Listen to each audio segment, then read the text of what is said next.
never seen a smile so big on my little Lord lady's face until I tell her I'm going fishing all weekend. Pack up all of my bacon, I make plans for 7:45, and I swing around, pick up my date for the weekend. Some reason she seems to please when I'm leaving. There's something I'm missing when I'm gone fishing. When I'm gone fishing. When I'm gone fishing.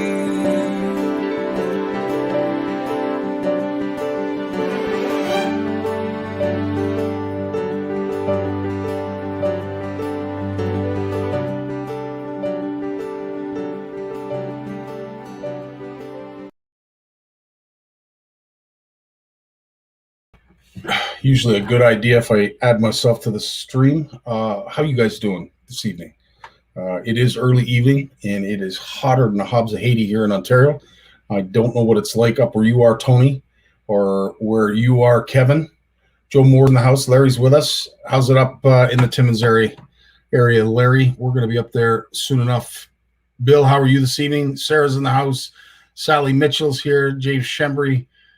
Great seeing you guys. And to start off, because it can't be said enough, and I did speak to our buddy Steve Shaw before going on live, and the one thing that he could not emphasize or convey is how much he wants to thank the community. Everybody that's reached out, done a tribute. Barry and Sally did a tribute, and it broke them up pretty good. So as I said, they're dealing with it. I don't necessarily want to say they're coping with it, because I don't know how you cope with something like that, but they're dealing with it. Steve seemed like he was in a better place tonight than he was a couple nights ago. I think we're all in the same boat, but needless to say, the Shaw family, and I mean the entire Shaw family. I've had Kylie reach out to me, one of the daughters. There's a bunch that have reached out from the Walter side as well as the Shaw side, just to thank CFN and all of you beautiful people for the tributes and the condolences and the messages and whatever. It just goes on and on. And the one thing, obviously, that Steve did mention is it's going to be really, really hard. And he wanted me also to say, to reach out to each one of you personally and thank you is going to be an overwhelming task. And I don't know if he's going to be able to do that in a given period of time. So as I said, we'll do our best right here, right now, saying thank you. And it means the world. As I said, the support from this community is absolutely phenomenal. Financial support as well. Everybody that has donated money, and there's literally, I had two more just pop in here. We are raising money. We're collecting money. I shouldn't say we're raising money. We're collecting money for the Shaws, and they have a GoFundMe account as well. They're almost at their target, which is fantastic. I think the target was 10,000, and they're almost there. So as you can see, the outpouring of support that this family has gotten, and they so deserve it, man. I'll tell you, this has definitely rocked their world, and it will continue to be a difficult thing that they're going to be dealing with. But as I said, the donations that have been coming in via PayPal and e-transfer to Scotty's Outdoors has been phenomenal. There is something else that we are working on. In fact, I can't take the credit for it. James Shembry, who's on here, as well as my good bud Chuck D, and of course Bill Maftrek, are working very hard behind the scenes. They're going to be doing a fundraiser as well in tandem with this. And what's going to be really cool is we have some charters that have already been offered up. We have a whole bunch of prizes that have been offered up. So we're going to be doing kind of like a silent auction, if you will. But it'll be an auction to raise money for the Shaws. However, if you know Steve Shaw, I know Steve Shaw, and he will not accept anything over and above what they need. I just know him. And so what we have decided to do, and we made this we're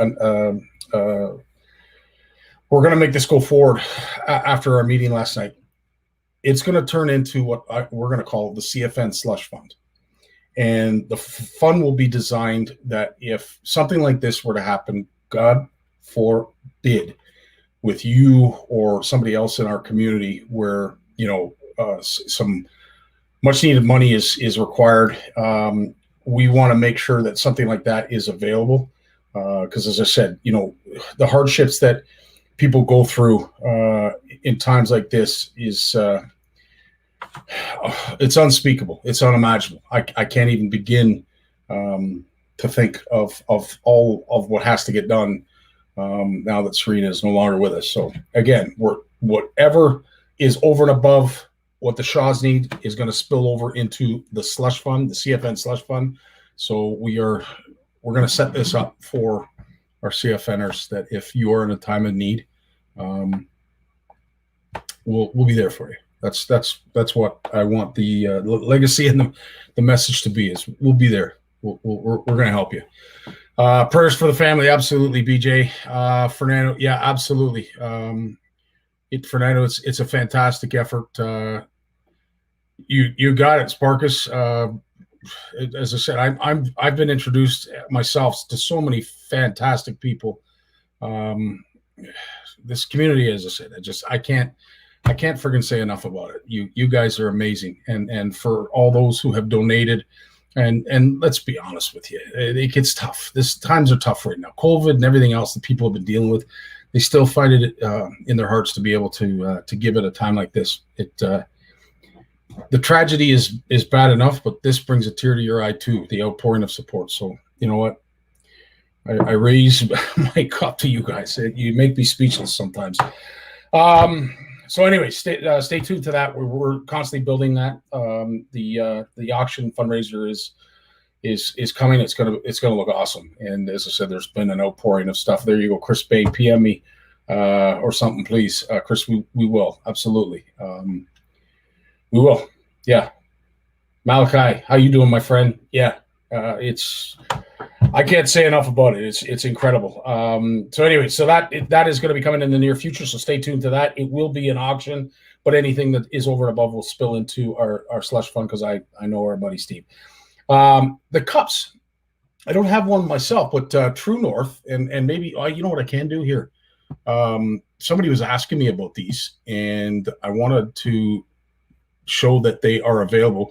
We gave them to our judges as well as our champions.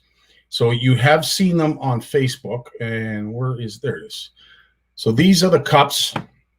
They are available from True North Baits. Our good buddy Jamie has put these together, the Big Frig, and they are amazing. He's got coolers. He's got these things. He's got a whole bunch of stuff. That's where you go. That's where it's available. He's making some serious headway in home hardware and some other various places. So his stuff is starting to turn up everywhere. But he has designated an area of his website for CFN coolers. They're all basically Yeti quality without the Yeti price. No offense to the Yeti. They do some great things in sponsoring, but it's Yeti quality, but just not the Yeti price. So True North Baits. Reach out to our buddy Jamie. He's got a whole line of stuff that has got all kinds of CFN stuff, and he will do custom. If you want your name, you want the biggest fish, you want a family portrait put on it, he does just about anything. So reach out to our buddy Jamie from True North, and he will get it done for you. Also want to shout out to Julianne from Barnucz. Julianne, I tell you, she was a delight to talk to today. Reached out to her because, unfortunately, the all-dress bait-to-go outdoor flavors mix is only available at Barnucz. You can't get it anywhere else. So I reached out to them, and I'm happy to announce for our CFN retreaters, they're going to set aside enough bags. I'm not going to say how many, but enough bags. Let's just say it's going to be enough for us to enjoy a few fish fries when we're up at Horwood.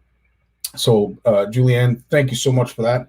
We'll see you on Saturday as we pick it up. We drive through the Sudbury area because, as I mentioned, we are going to be heading to the CFN retreat. Who would have thunk, eh? Who would have thought? So this is 2021. Our buddy Moose has put some of the shirts together for our 2021 retreat.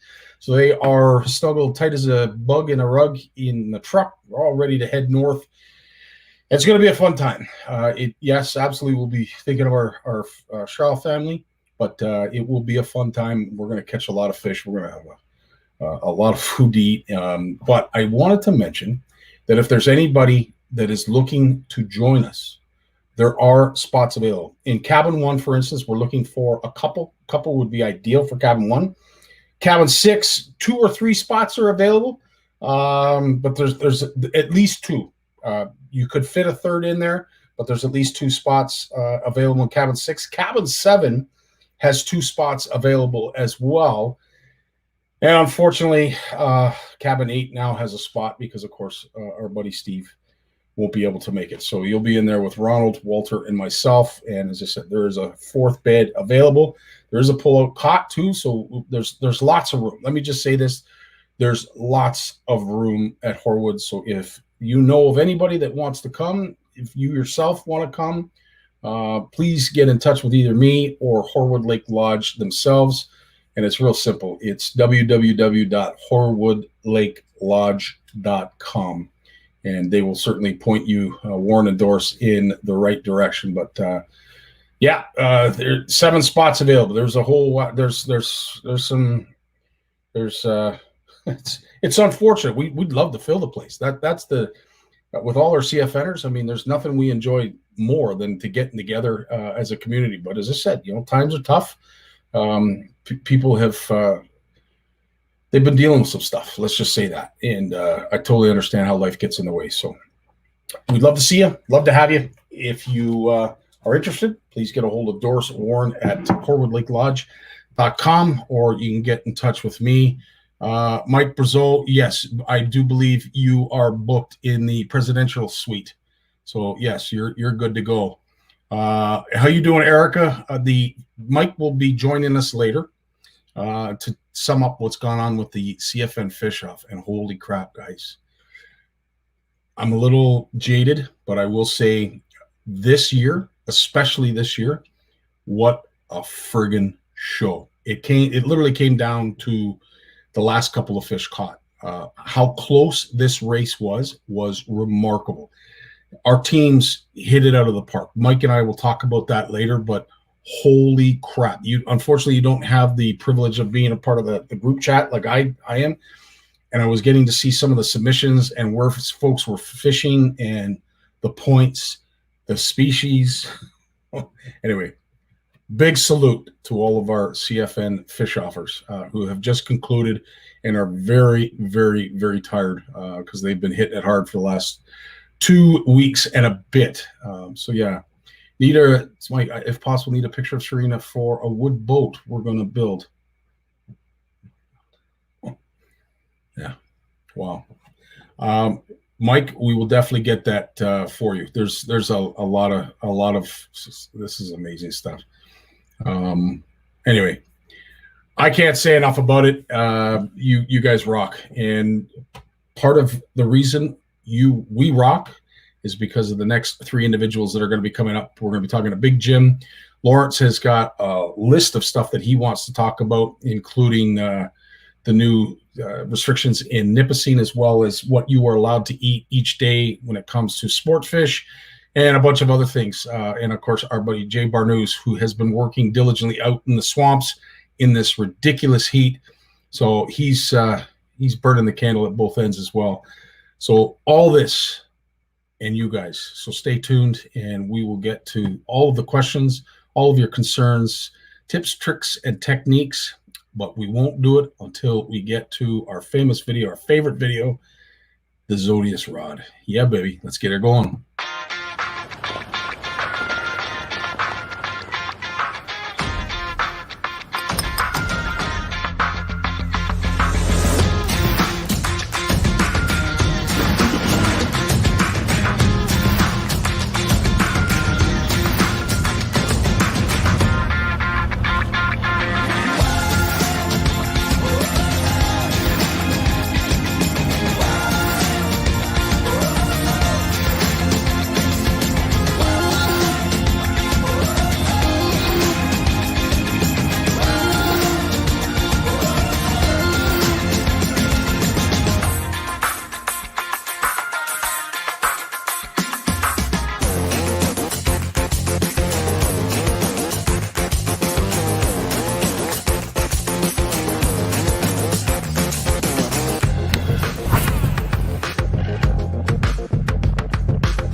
Jimbo slicing everything nice. How you doing, buddy? Yo, yo, yo. How you doing, my friend? Good? I'm busy there paying the mortgage. Yeah, I know the feeling, buddy. I know the feeling, and I hate to take you away from it because there's a lot of wants and wishes from all the anglers that are either tournament angling or have basically been drawn in by the fluff. Man, the amount of money that has been won on little black things that I've made in this room right in front of us here, right where we are, the amount of money that's been won with these, the guys are really starting to realize now what they got to do. That it's not, that's the whole technique, the whole system, you know. Yeah. They're eventually cluing into it. Eh? Well, what we're going to do, and just so everyone is who's on is listening, going forward, so we're going to be taking next week off because we're going to be up at the CFN retreat. We're going to be coming back with. It's because Lawrence and Jay wanted another day off. All right, so we're going to throw stones. We're going to throw stones. No, we're taking it off because where's my boulders? That's it. But coming back the following week, we are going to do a revised version of what we do for CFN Live, but it will be species specific. And I can't think of a better topic to start with than our beloved bass. And Jim will lead us off in 2 weeks discussing bass and everything we need to know. Yeah, we can do species, we can do techniques. Yep. You know, fishing in rivers, all kinds of stuff like that.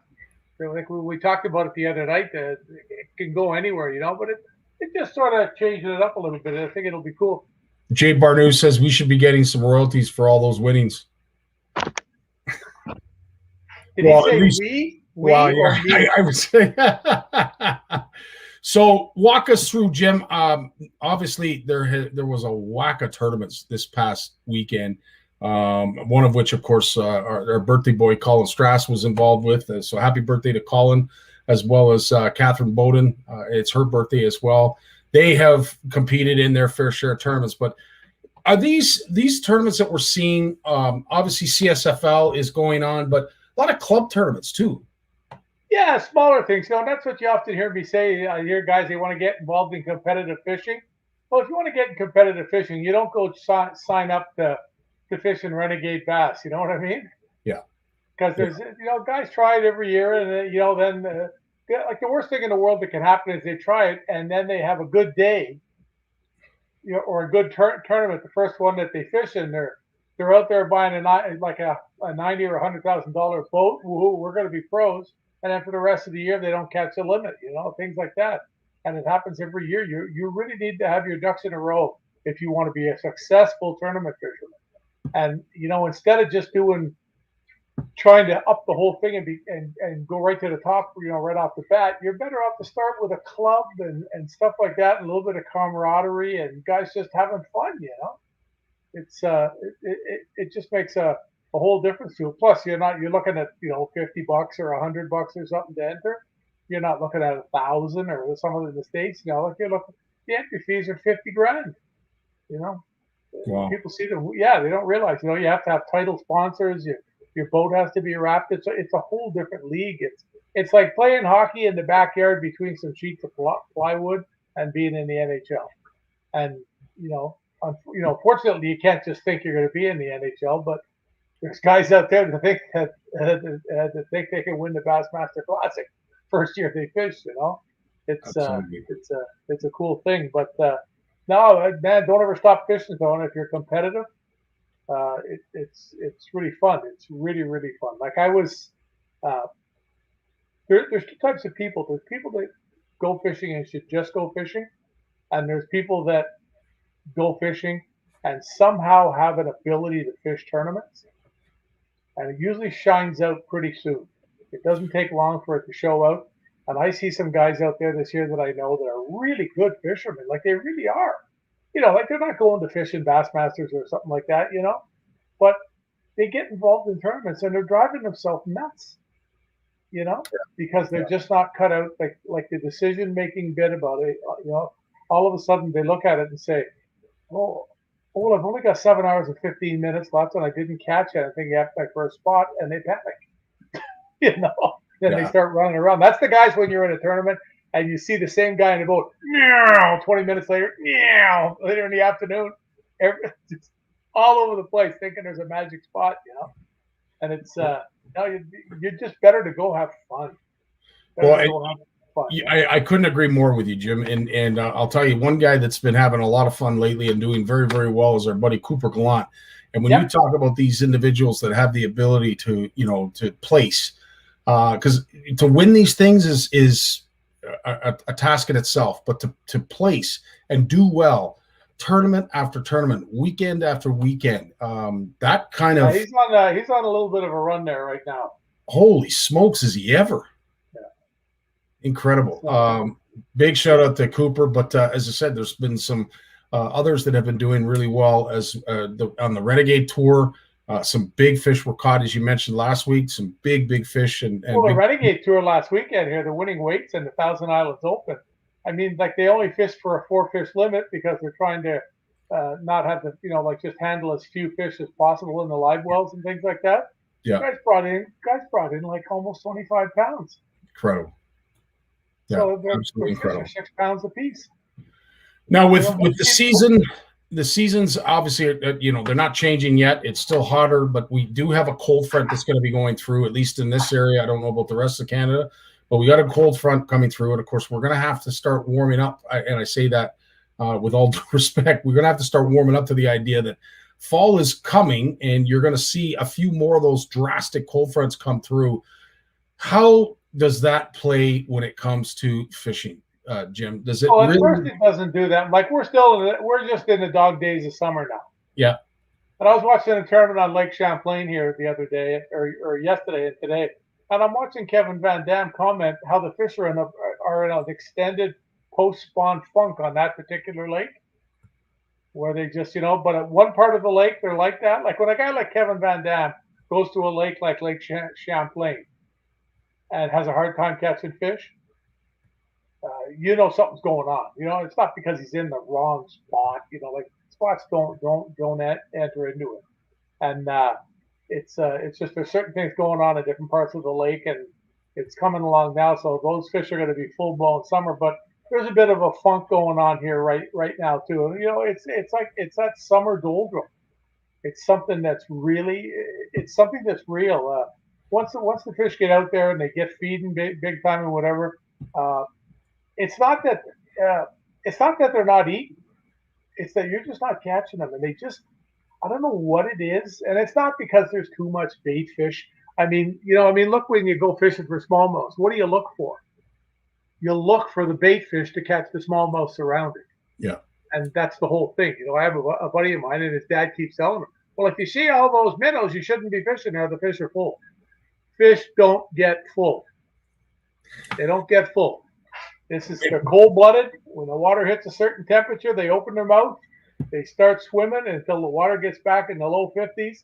They just keep putting it in the front and out the back as long as they can, and that's how they get ready for winter.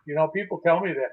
They say, "Oh, I can't wait. If I would have caught that fish in the fall, it would have been so heavy." Well, no, it wouldn't have been. There's not really that much of a difference in the fall. I've been over this with Bruce Tufts a few times. Yeah. And yeah, a fish might grow a quarter to a half pound in a year. So if you catch the fish in June when the season opens, when it's run down the most it's going to be all year from spawning, and then you catch it in October, well, of course the fish is half pound heavier. It's gained back all what it's lost. Plus, it's females are starting to grow eggs again for the next year. The eggs just don't pop up and grow really quick, eh? Yeah. But there's times of the year where you can target fish, and you really need to learn that and pay attention to it. I had something I wrote on a piece of paper on my desk here. I've got a guy that phones me all the time. I answer the phone and I go, "Is Jim there?" That's what he says. "Is Jim there?" And I said to him when he phoned yesterday, I said to him, "No, I'm not here today." He was laughing at it. He says to me, "Oh my God," he says, I'm having such a hard time catching fish. And I said, "Why?" He says, "I don't know." I said, "Well, are you doing all the things I told you to do last time I talked to you?" "Well, no, I kind of like this spot. I caught some fish there." He's one of those guys that goes to the same place, does the same thing, and I should get my shirt. Oh no, my shirt's in the bedroom. My green shirt. Yep. It doesn't work. You Yeah. know, it does. If it's not working, you got to stop. You got to change. If you keep doing it, the same thing's going to happen. And sometimes that could be the demise to anglers, because we get in that comfort zone. Well, you know what? I caught a fish there. This is what I was using. You go back to it time and time again. And the worst thing you could possibly do, as Jim will attest, is be a closed-minded angler. Open your mind up, open up your tackle box, and find out what's working if whatever you've got on isn't. But this time of year, Jim, obviously the water temps are probably at the highest they're going to be, right? This month. They're close. Yeah. Yeah. Where are we fishing for bass? Where would you be going The for same bass? places. The same places. Yep. They're settled in. They're doing what they do now. The vast majority of the fish, the bigger ones, the groups of them are going to be in slightly deeper water. I'm going to fish in probably 8 to 12 feet of water. You can beat the shoreline for individual fish, but if you beat the shoreline for individual fish, you go to a tree, you catch one fish. You go to a dock, you catch one. You got a boulder, you catch one. So if you go out into milfoil, into deep weed, which I was watching the guys on Bassmasters or in MLF today doing on Lake Champlain, there's groups of fish out there. There's schools of them. There could be 20, 30 fish in an area that half the size of your kitchen in a weed bed. And you know, you can hawk them out at an alarming rate. You can catch a bunch of fish. But you saw me do it with you out here to look for them. You know, we never hit any exciting amounts, but it's also you know, one of those things where you're looking for new, you know, like new areas. Yeah, no, they're definitely settled in. And the other thing too is that a lot of the shallows, because of so many anglers beat the bank, the shallows have been beat to death.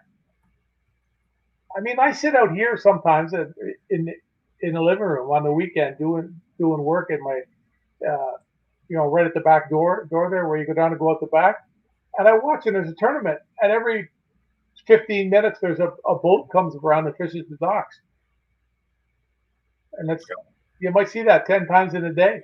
Yeah. And I just watched that happen for 4 days with the tournament coming up.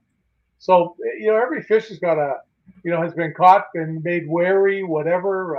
It's, you know, I mean, fish don't know you're trying to catch. That's like, you know, like they don't see a boat coming and go, oh, that's big deal. You got it.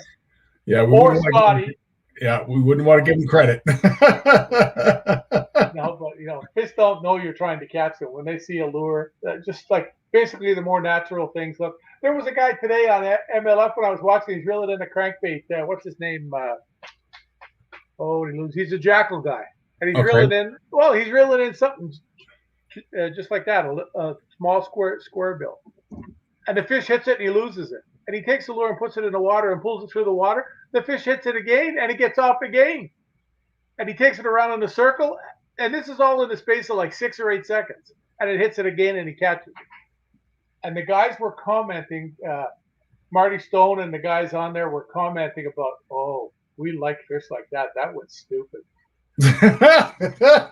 Make sure you put that one back real gentle so he can have lots of children. They were talking about it. Some fish just seem to be, I don't know, some fish just seem wiser than others.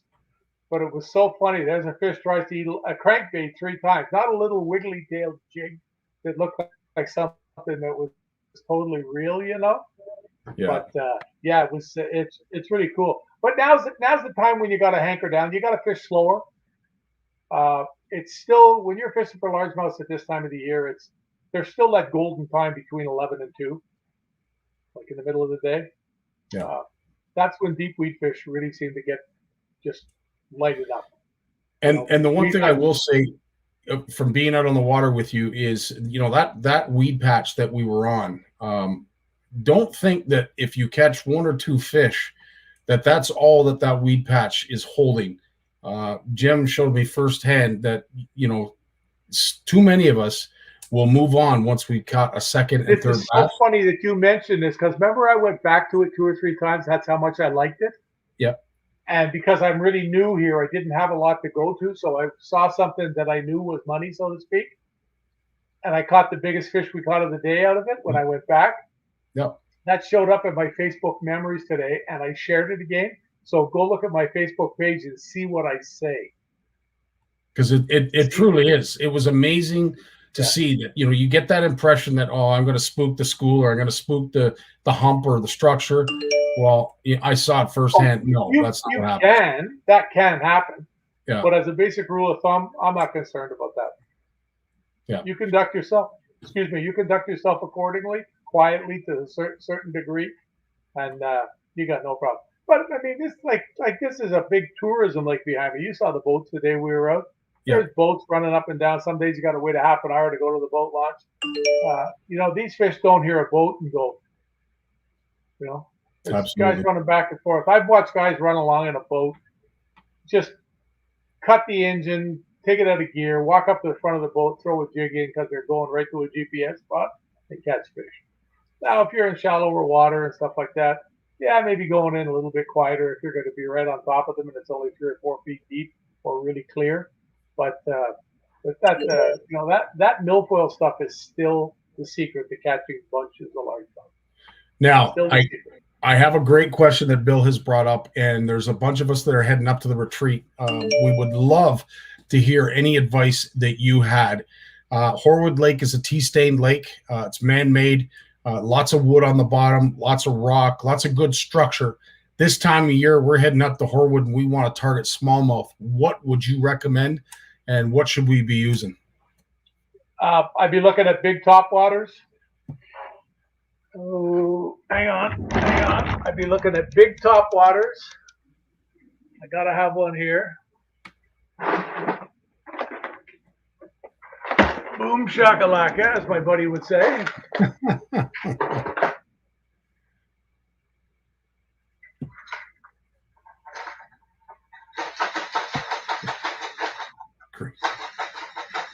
Yeah.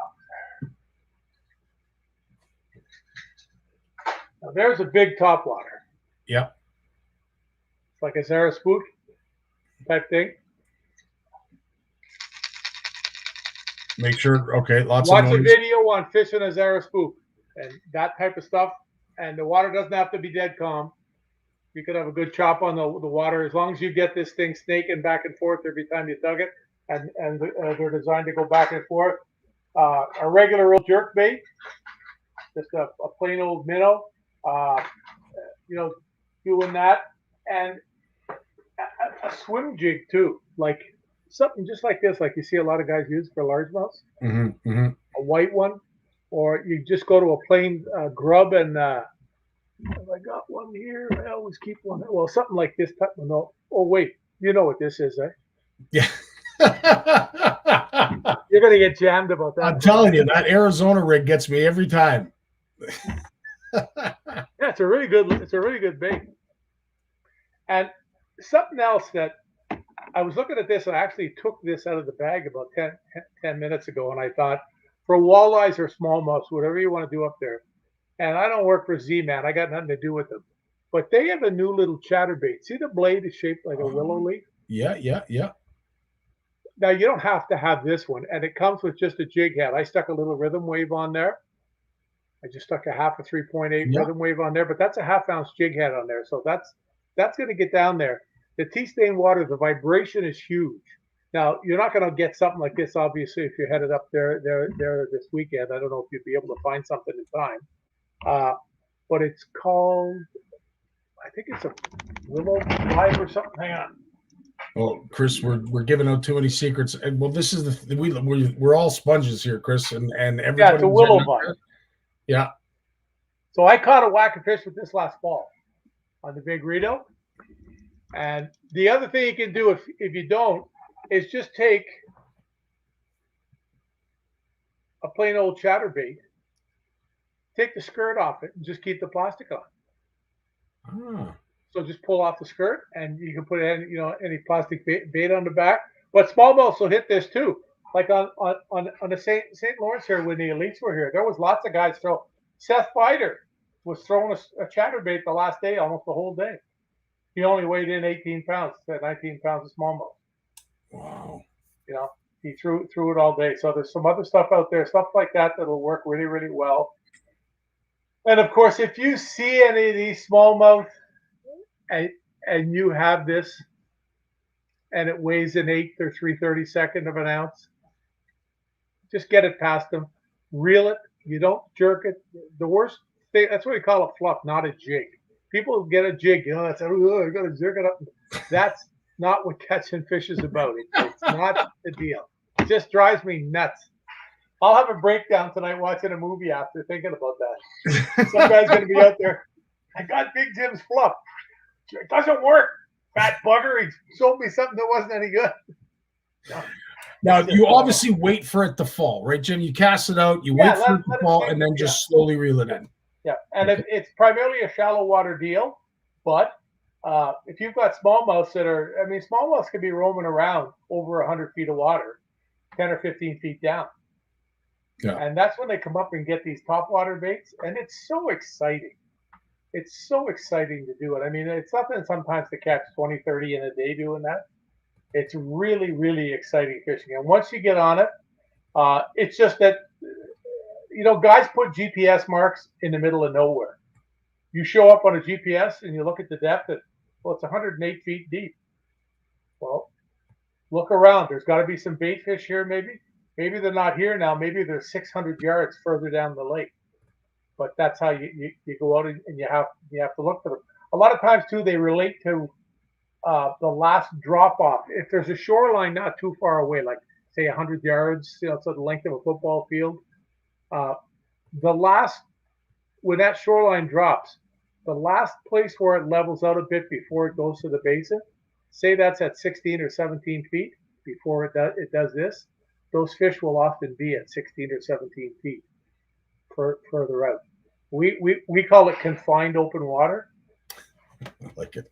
It's the term the in-fisherman boys phrased for it, and it's good enough for me, and it's real powerful. It really works. Spinner baits, would you recommend bringing yeah. Spinner? Yeah. Oh, but burning them. Like a 1 ounce, a half ounce, 3/4 ounce spinner bait, just white with gold or silver blades. And I'm talking burn it back just underneath the surface. Just underneath the surface. If you had, Mark's asking if you have one jerkbait model and color for that tea-stained water, what would you recommend? Chartreusey purpley. Oh, here we go. I got one.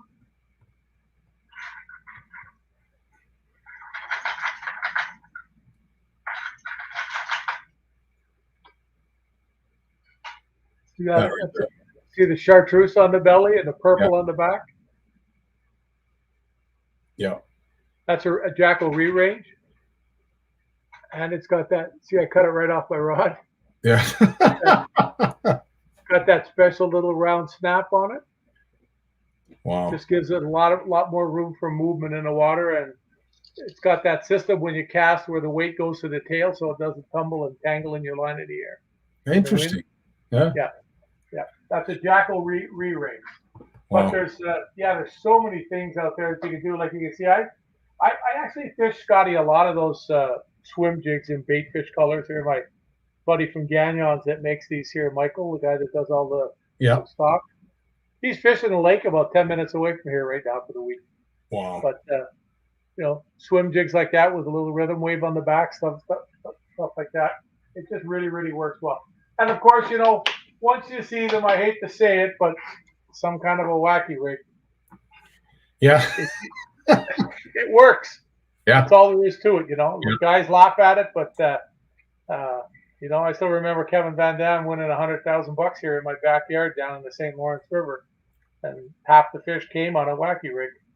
Well, to our buddy Mike Allard, Attard, that came on and talked about the three-way and drop shot rig. I'm thinking of trying a wacky setup on the drop shot as well. It works. Yeah. Use a smaller wacky. Use like a 4-inch though. That's what the guy said. Don't you know? You'll find sometimes it'll even work better if you nose hook it and let it straight out. Yeah. Instead of having it sideways, you get too much drag on it, but it does work. There's no doubt about it. Awesome. It does work. Yeah. I hope everybody. If you're going to be fishing for walleyes, I spoke with a lot of the guys. I've talked to quite a few walleye guys lately, and you got to be trolling harnesses. I mean, that's the summertime deal. Yeah, that's now. Anybody that like Bill or myself or anybody who's targeted walleye, especially up in our North Country, this is definitely the time of year for the worm harness, the beloved And of worm. course, don't forget your jig and wrap. Yeah, absolutely. Oh, and I'm not talking vertical. Yeah. I'm talking 15, 18, 20 feet of water, casting it as far as you can, and just firing it along the bottom. You just jerk it along the bottom. You're not looking for it to go around in a circle. You know what I mean? You're just casting it and ripping it, letting it go down, ripping it, letting it go down, and it vibrates from the tail as it comes up, just like when you lift it. And, you watch the Lindners fish for walleyes. Yeah. They'll tell you it's the number one summertime walleye lure out there. Amen. Yeah. Well, we'll definitely be catching both. They'll throw a jig and wrap over a worm harness or just about anything else. Yeah. We'll definitely be catching both, Tony. As I said, we seem to have the greatest of luck with the smallmouth up there, but as we're going to be feeding our retreaters as well, so we do have to catch the odd bit of walleye in order to make for a great fish fry. Jim, I've got a spotter up there, and if anybody keeps any smallmouth points, remember you got to come back down here, right? Yeah, no, not often are smallmouth kept.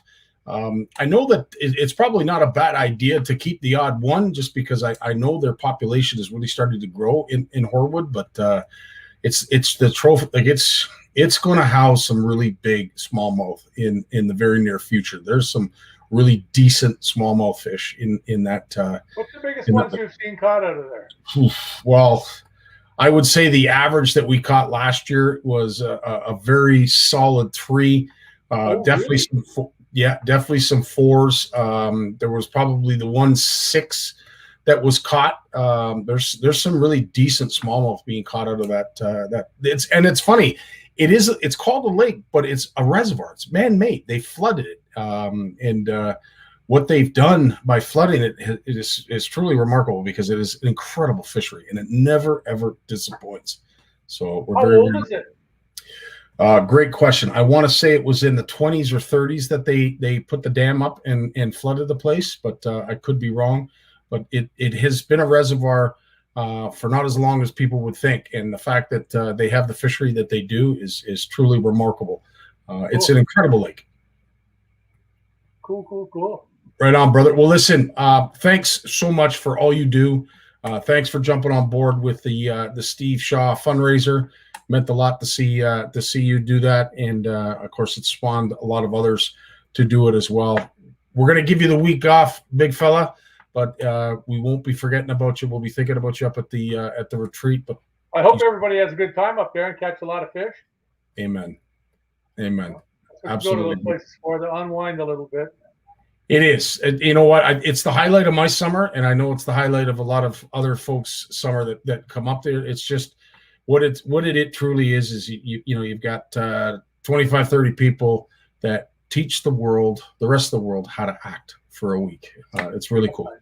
Yeah. Right on, brother. You take care, and we'll see you in 2 weeks, my friend. Awesome. Everybody be safe out there. Don't get a hook in your finger. Be good, buddy. All the best. If it ain't working, don't do it. There you go. Motto of the day. Be good. Always a pleasure, man. I'll tell you. I hope everybody wrote that stuff down. That was a plethora of information for all you smallmouth enthusiasts that are going to be heading up to the CFN retreat with us.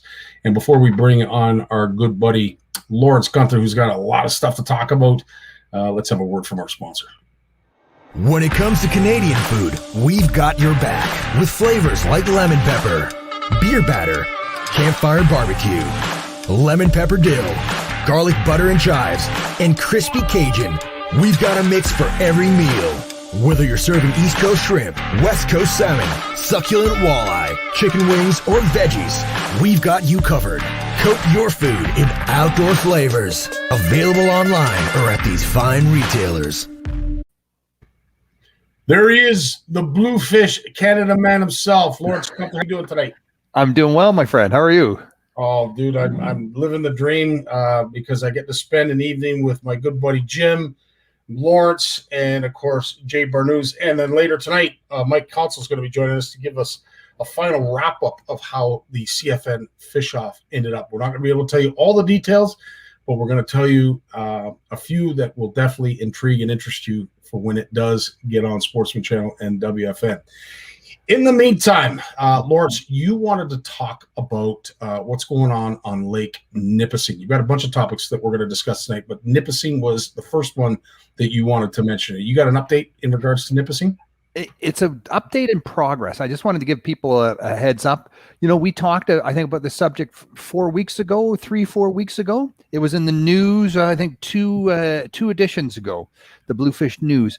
And I wrote an editorial about, what do we know that's driving these regulatory changes on the lake? That the walleye, the tiny slot size for the walleye that seemed to be shrinking and shrinking, the pike going in the other direction where they wanted you to keep many small ones and maybe one big trophy. It's like they were trying to reduce the pike numbers somehow for some reason. Muskie going to 54 inches and keeping trophy-sized muskie. Why keep trophy-sized muskie in the first place? And encouraging people to fish more bass on Nipissing by giving a pre-spawn catch and release fishery, introducing that onto the lake. So there was lots of new directions being proposed by the new Ministry of Natural Resources and Forestry, and So I asked, why is this happening? What's driving this, right? We all know that to catch a proper size walleye, a keeper on that lake, is getting pretty tough. It's getting pretty tough. And the pike, as well, that numbers are dropping a bit. And the muskie seems to be doing well, the big ones for sure. And the bass seem to be doing well. Jason said that it's one of the greatest bass fisheries in Ontario right now. So anyways, we published that, and didn't I get two responses from two different MNRF officials? The first one was interesting. He was a scientist with the department, and he said, Lawrence, we do a lot of research on that lake.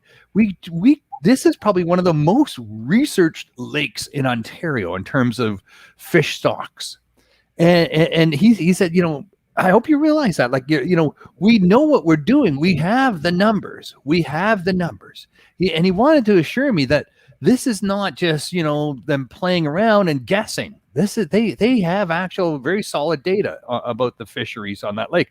And they also attribute that to the Nipissing First Nations community, which also participates in collecting research in the fall and gathering data from their own moderate livelihood gillnet fishery. So they're contributing to the research as well, because they have a lot at stake as well. They don't want their lucrative moderate livelihood fishery to disappear on them, right? It's something they worked hard to get and build up, and the last thing they want is the whole thing to go kaput. So he assured me that there's lots of data, but the thing is, I never questioned that, right? I never questioned the data in my editorial, and I responded. I said, "That's fantastic." I said, it's good to know, but I never questioned that in the first place. I think we all understand. Everyone who loves Nipissing understands that this is a well-regarded and well-monitored lake, but we're just curious about why, the policy decisions, why.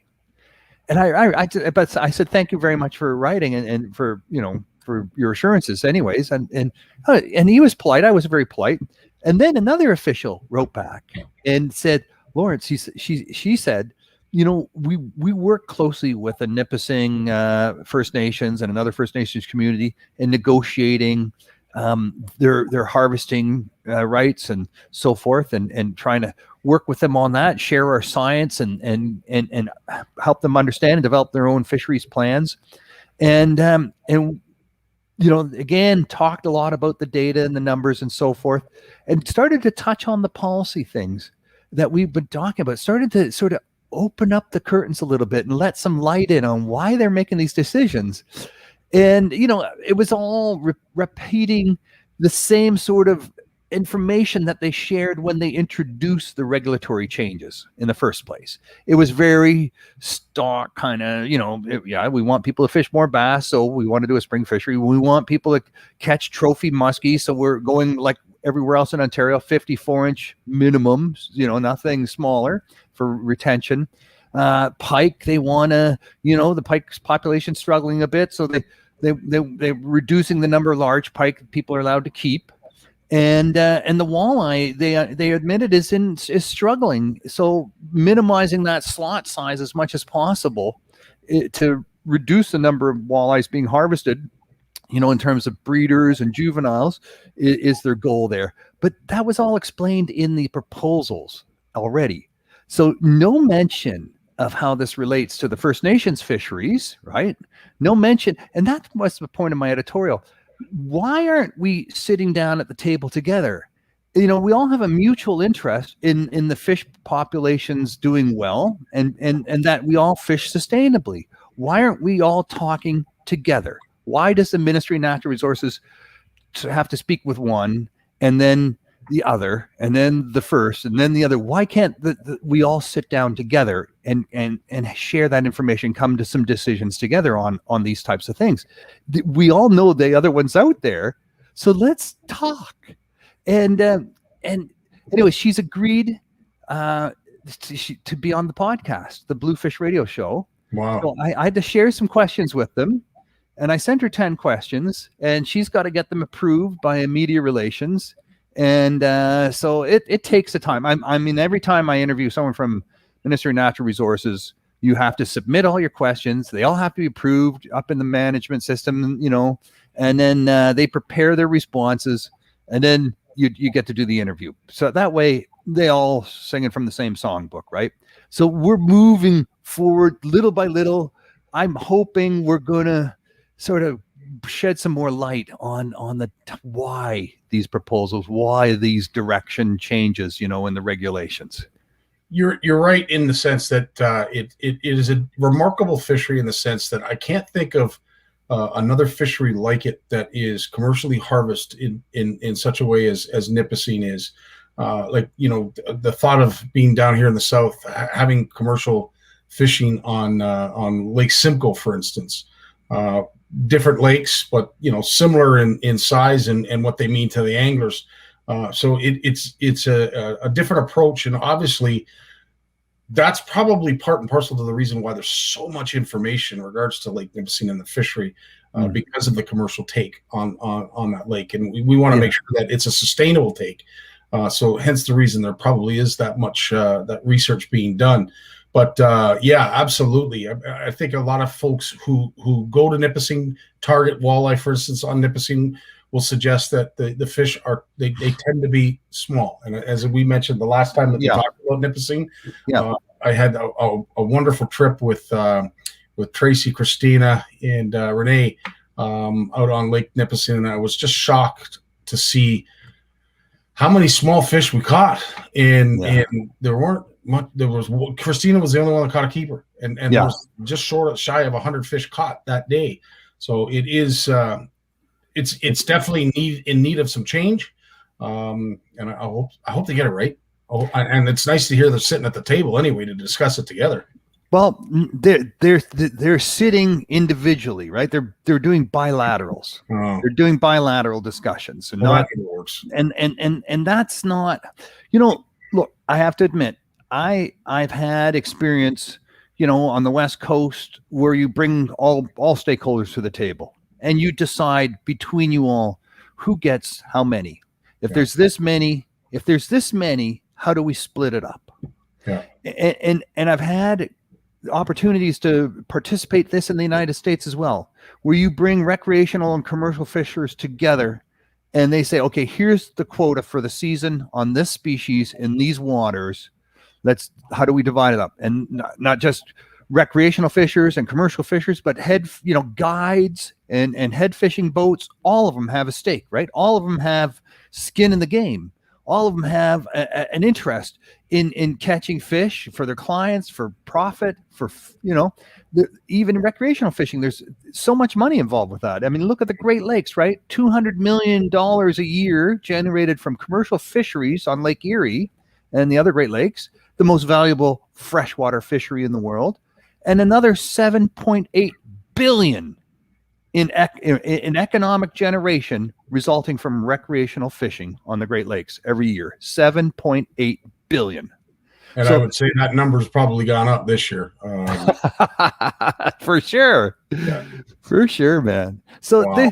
we need to sit at the table together and say, okay, if there's this many fish that we should be catching out of this lake to make sure that population is sustainable, then we need to, come to an understanding that who gets to catch how many.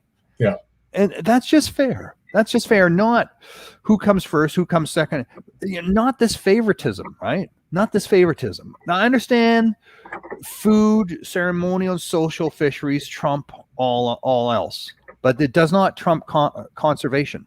It does not trump conservation. Well, it shouldn't. No. And yes, absolutely. I mean, what these claims that our First Nations have on these bodies of water and the fish in them, I respect. I may not agree necessarily all the time on the amount of harvest or how they're harvested, but I respect it. But yeah, 100%, Lawrence, that we need to understand that if it's not sustainable, then we can't keep doing what we're doing. We as Jim would always say, we got to stop the insanity and do what's right. But yeah. I don't know. The fact that they're not sitting and talking, that's disturbing. We need to insist as anglers, as stakeholders, as people who bring a lot of economic influence to the region, who generate a lot of economic stimulation to the communities up there on Lake Nipissing. Yeah. That a lot of livelihoods, a lot of economic, social sustainability of these communities depend on these recreational anglers coming up. There's more than one community that depends on these fish, right, on that lake. So there's a lot of people who have skin in the game, and we all need to have that discussion and recognize each other's, the relevance and the importance of all of us to and the fish to all of us, right? And that's just, I think everyone agrees to that. Everyone wants to have a mutually beneficial relationship, that everyone prospers, everyone does well, but we don't do it to the detriment of the fishery. Well, right? No, because that's unfortunately the next question that comes is, what are you willing to give up? Are you willing to give up, your current take or your current catch, or, perhaps maybe, reduce the number of fish that can be caught in a day? Everybody agrees they want more fish, but what are you willing to give up to get that and to see that? So yeah, 100%. Speaking of commercial catch, you wanted to also discuss fish consumption and some of the advisories that are associated with it. I'll let you take it from there. Yeah, so I do a lot of work with the Canadian Environmental Law Association. It's a publicly funded nonprofit organization that defends the interests of groups that can't defend themselves. And I convinced them that, instead of beating recreation anglers on the head for fishing, because they are an environmental organization, I said we also have, they should be standing for our rights. Right? They should be protecting our rights as anglers to harvest food that's safe to eat. And that includes fish that are contaminated, and that, we have a right to make sure that our fish aren't contaminated, because food consumption advisories, and this is what CELA came up with, and I think it's brilliant. The Canadian Environmental Law Association said that, these fishery consumption advisories, right? How much fish of a certain type should you be eating from this lake? If you're a man or a woman or a lactating mother or a pregnant woman, on and on. That shouldn't be the norm. Those types of policies and directions shouldn't become the norm. It shouldn't just be that's the way we live life by limiting how much toxic fish we're eating. Well, I've said that before many times, that it's constantly, what is an acceptable level of poison? What is an adaptable level of poison that we consider acceptable? And to me, I'm with you. I don't think any level is acceptable. If there's an ability to clean it up and be better at cleaning it up, I think it's something that we should look into. Yeah. Obviously, money is associated with it, mindsets, how we deal with our raw sewage, and runoff and all that stuff. Absolutely. There's a lot at play, but really at the end of the day, if we want clean fish, we want clean water. It goes hand in hand. Exactly. And now with all this new mine, these new mines, the Circle of Fire up in northwestern Ontario, right? Yeah. A lot of great jobs going to be open up, a lot of mining activities being planned for that area. And they're saying, look, do not mine with the understanding that these fish will become contaminated, and then the government will then protect your butts by putting in, fish consumption advisories. That's not a way to run your business. It's okay if we, create toxicity in the water and the fish become contaminated. The government will just make sure people don't eat too many of them. So who's having that forethought? Who's the one that brought that to the table? Because that's the person I'd love to talk to. Yeah, that's the Canadian Environmental Law Association. There's going to be a briefing tomorrow at 7 p.m. I've been working with these very young junior law students that are working for the summer. They've spent the summer working for CELA. And we've been talking about this and trying to get information about how these consumption advisories are developed in the first place. Who sets the policy? What are the guidelines and how these are produced? And then we came to the decision that these should be the exception in unusual situations. They should not be the go-to policy. It's not a policy. It's something you have to do if all else fails, but it shouldn't be the policy. It's brilliant. And the forethought of that, I commend those people, because that's exactly what we would see happen. They'd go up there, they would mine, so there'd be spillage, there'd be runoff, and all of a sudden we'd be contaminating the waters. And as you said, all of a sudden there'd be advisories. The government would have to be forced to put advisories on how much fish to eat. That is not the solution. Again, wow. I'm really interested to see where this goes, because I love the forethought that group has. Yeah, absolutely. So we're going to have a presentation tomorrow evening. I was just reading over the brief, giving them some more, some feedback on the final edit. And then there's a researcher I've been put in touch with from another group that's been doing research on a similar topic. These university professors, right? They often just, you might have 2 or 3 of them doing the same thing, and they don't even know they're all working on the same project, but it's good. It's good. They work independently, and then they come together and say, hey, this is what I found. And then the other one says, yeah, this is what I discovered. And another one says this one, and then compare results. And if it all comes out the same, they say, well, we all did a good job. But if it all comes out different, then they all scratch their heads and go, okay, we got to go back to the drawing board because we all screwed up somehow, right? It's good. But so there's lots of interesting people coming to and looking at this and around fish consumption advisories, especially in relation to that, all the Circle of Fire mines that are going to be built in northwestern Ontario. And there's going to be some feet held to those fires, my friend, to make sure that these mining companies don't have a free license to just contaminate. I'm going to hold you to that, Lawrence. I'm going to hold you to that, because unfortunately, too many times before this, we have seen the exact opposite happen. And I just don't want to say I told us so again. At the end of the day, let's hold them accountable. There's nothing wrong with mining. It's something that we need to do in order to keep our economy going. And everybody that has the prospecting land and license to do so should have the ability to make a living. I'd never want to see anybody's living taken away, but let's do it ethically. Let's do it clean and without pollution, and certainly without having to go the route of deeming a certain fish, unedible because we screwed up along the way. That's awesome. And we know these mines have a lifespan of maybe 30, 40 years, and then they're done. But the toxicity that they can leave behind can last for generations, right? So that's what we want to avoid is limiting the scope of that toxicity legacy and those food consumption advisories, and then expenses of cleaning it all up by the public purse, So there's lessons learned. We need to be a little more aggressive, a little more assertive at the beginning to hold the bar a little higher. And Curtis asks a great question. I'm so glad you asked that, Curtis, because I thought of it and it just disappeared out of my head. Who is going to be the watchdog watching over them other than yourself? Well, this is a good question. And we talked about it today in our little conference call, is how do we get people to ask these questions and submit information and ask for information And how do we make sure that information is flowing back and forth?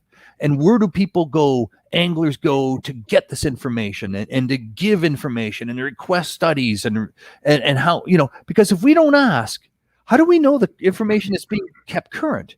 I mean, some of these food consumption advisories, these fish consumption advisories, are based on science that's 5-6 years old, and it's not updated. Right. So these are important questions. These are important questions, and they need to be answered. They have not been answered. Look, it took us 6 months to get the government to give us the back data on the fish consumption advisories up there. Just the data that they used to come to those, to formulate those fish consumption advisories. And we pestered them for 6 months, and then finally they just dumped it all out. They just said, okay, this is all the data we have for all of Ontario. Go at it. So they open up the database for the whole province. So that's a big step. But it takes a scientist to go in there and figure that stuff out now, right? It's quite a mishmash.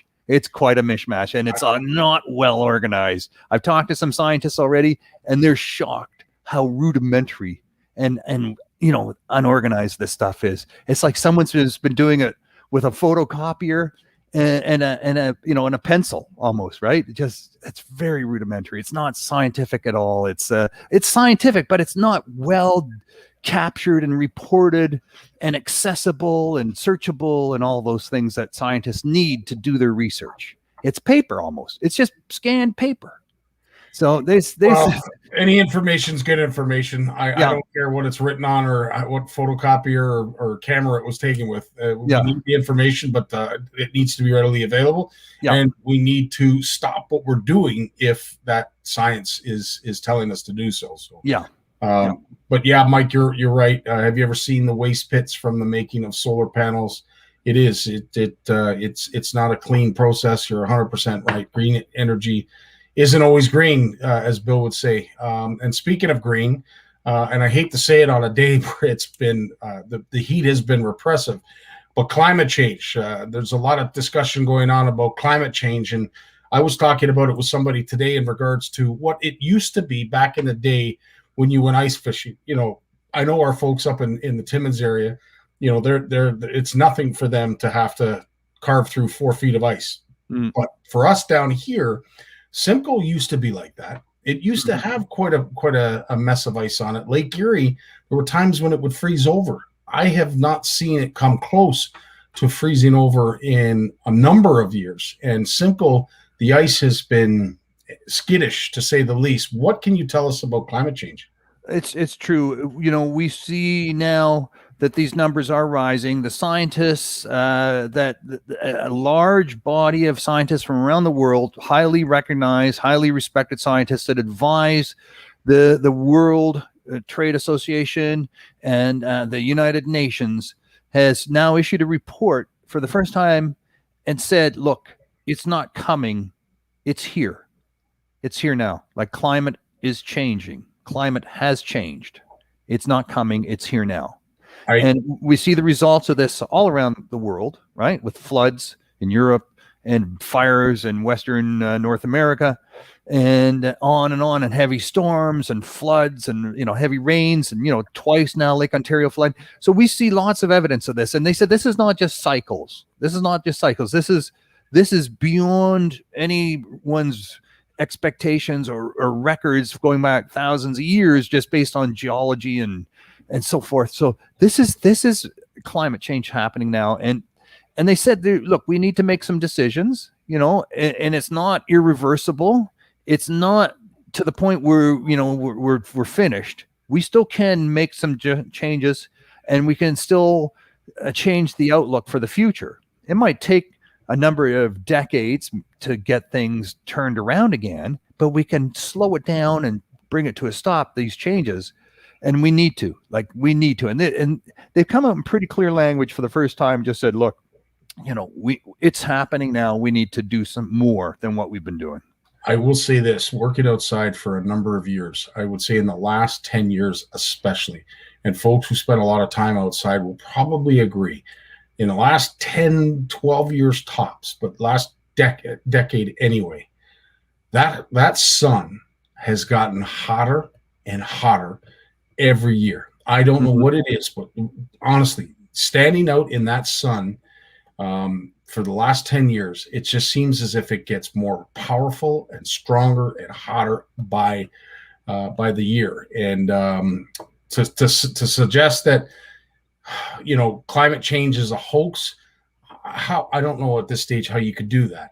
We are starting to see anomalies like we had out in BC. What was it, about a month ago, where they were getting 40 degree temperatures, not with the humidex, 40-degree temperature. And we're talking about an area that is a tempered climate. BC is a fairly tempered climate.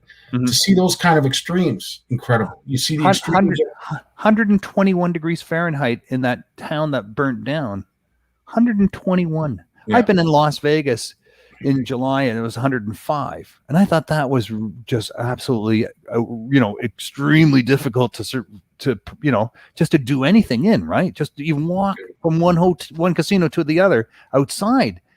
You were left exhausted. In 105, these people are having 120 Fahrenheit. It's it's just beyond the pale, and we definitely need to do more about it.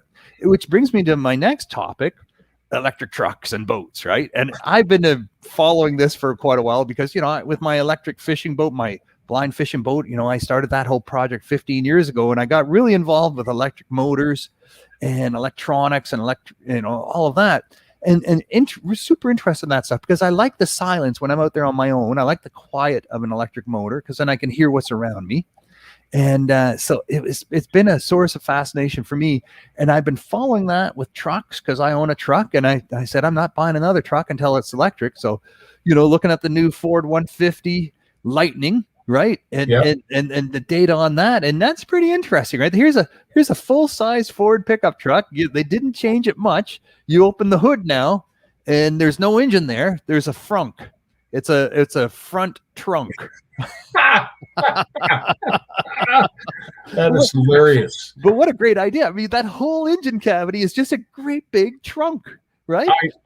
You know what?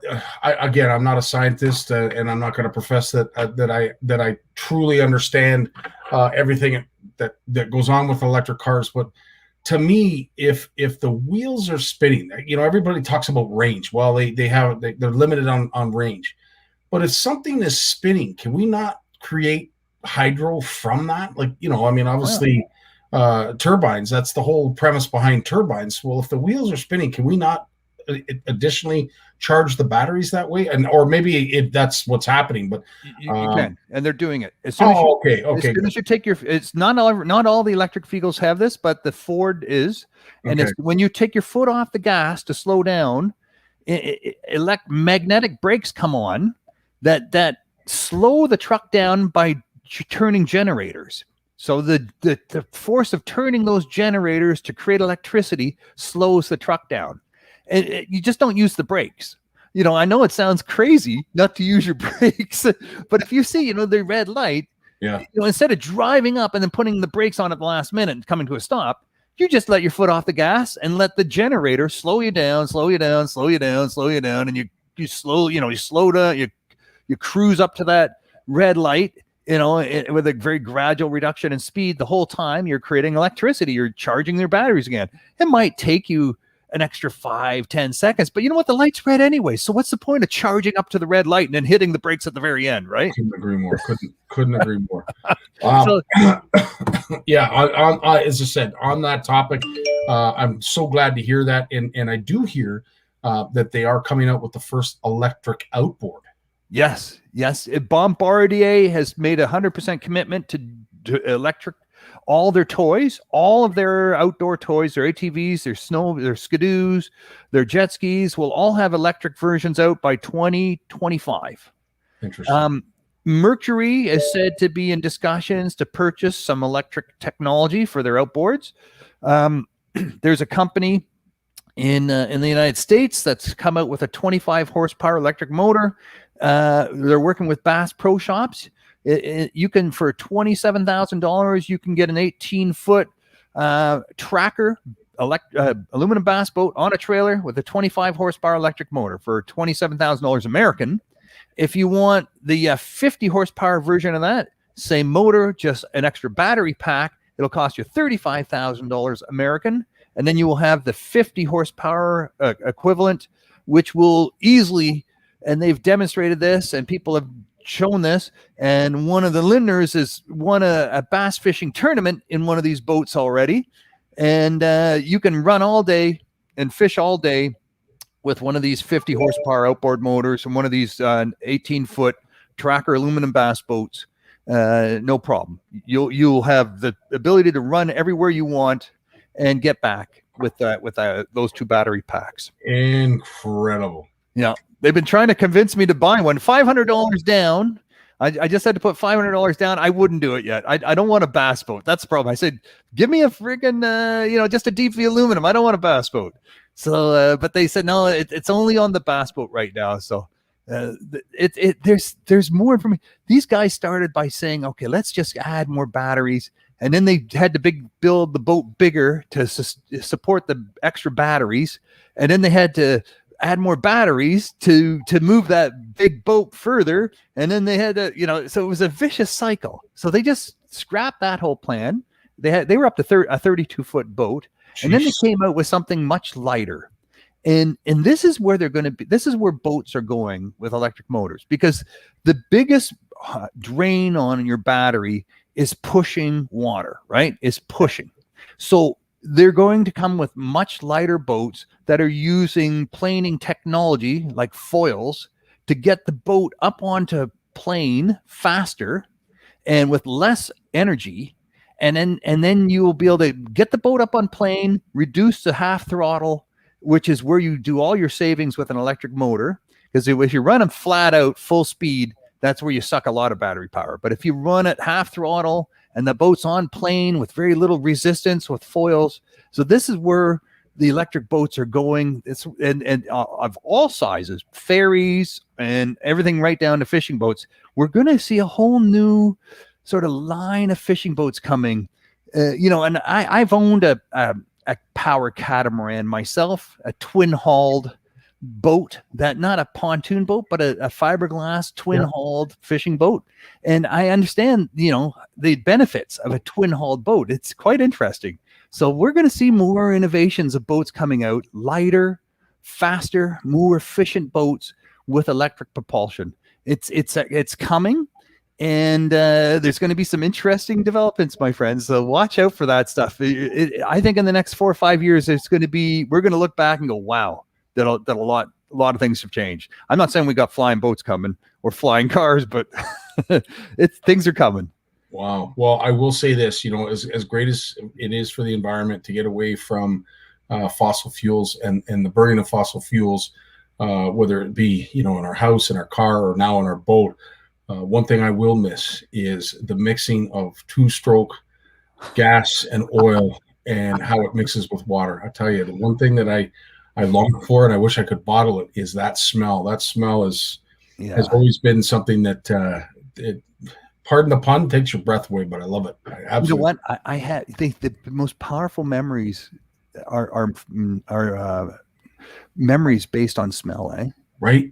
And I have those sometimes. I had a 2-stroke Chrysler 8 horsepower twin cylinder, and I got that thing when I was 13 years old, and sometimes I go, oh my God, something just triggers it, and a whole memory comes back. It's just out in that boat, that aluminum boat with that motor.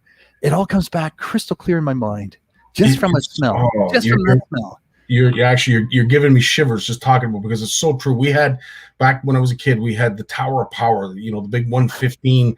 The Merc all stacked up. Oh, I'm telling you, there's no motor back in the day threw out more smoke than the Tower of Power when it first started out, especially when it was cold. Yeah. And I would drive my parents crazy because I'd be running all over trying to sniff it. It was just, I love the smell of it. I know it's horrible to say. And God only knows what I did to my lungs doing it, but I absolutely love that smell. So, it's going to be like our ancestors and wood smoke, and steam powered tractors. Yeah, we're going to be, our memories are going to be so antiquated compared to our children and grandchildren. Their norm is going to be so different than our norm. It's amazing what's going to happen. Well, and we have to change it, because as our good buddy Douglas has said here, in his youth, he's up in Nunavut.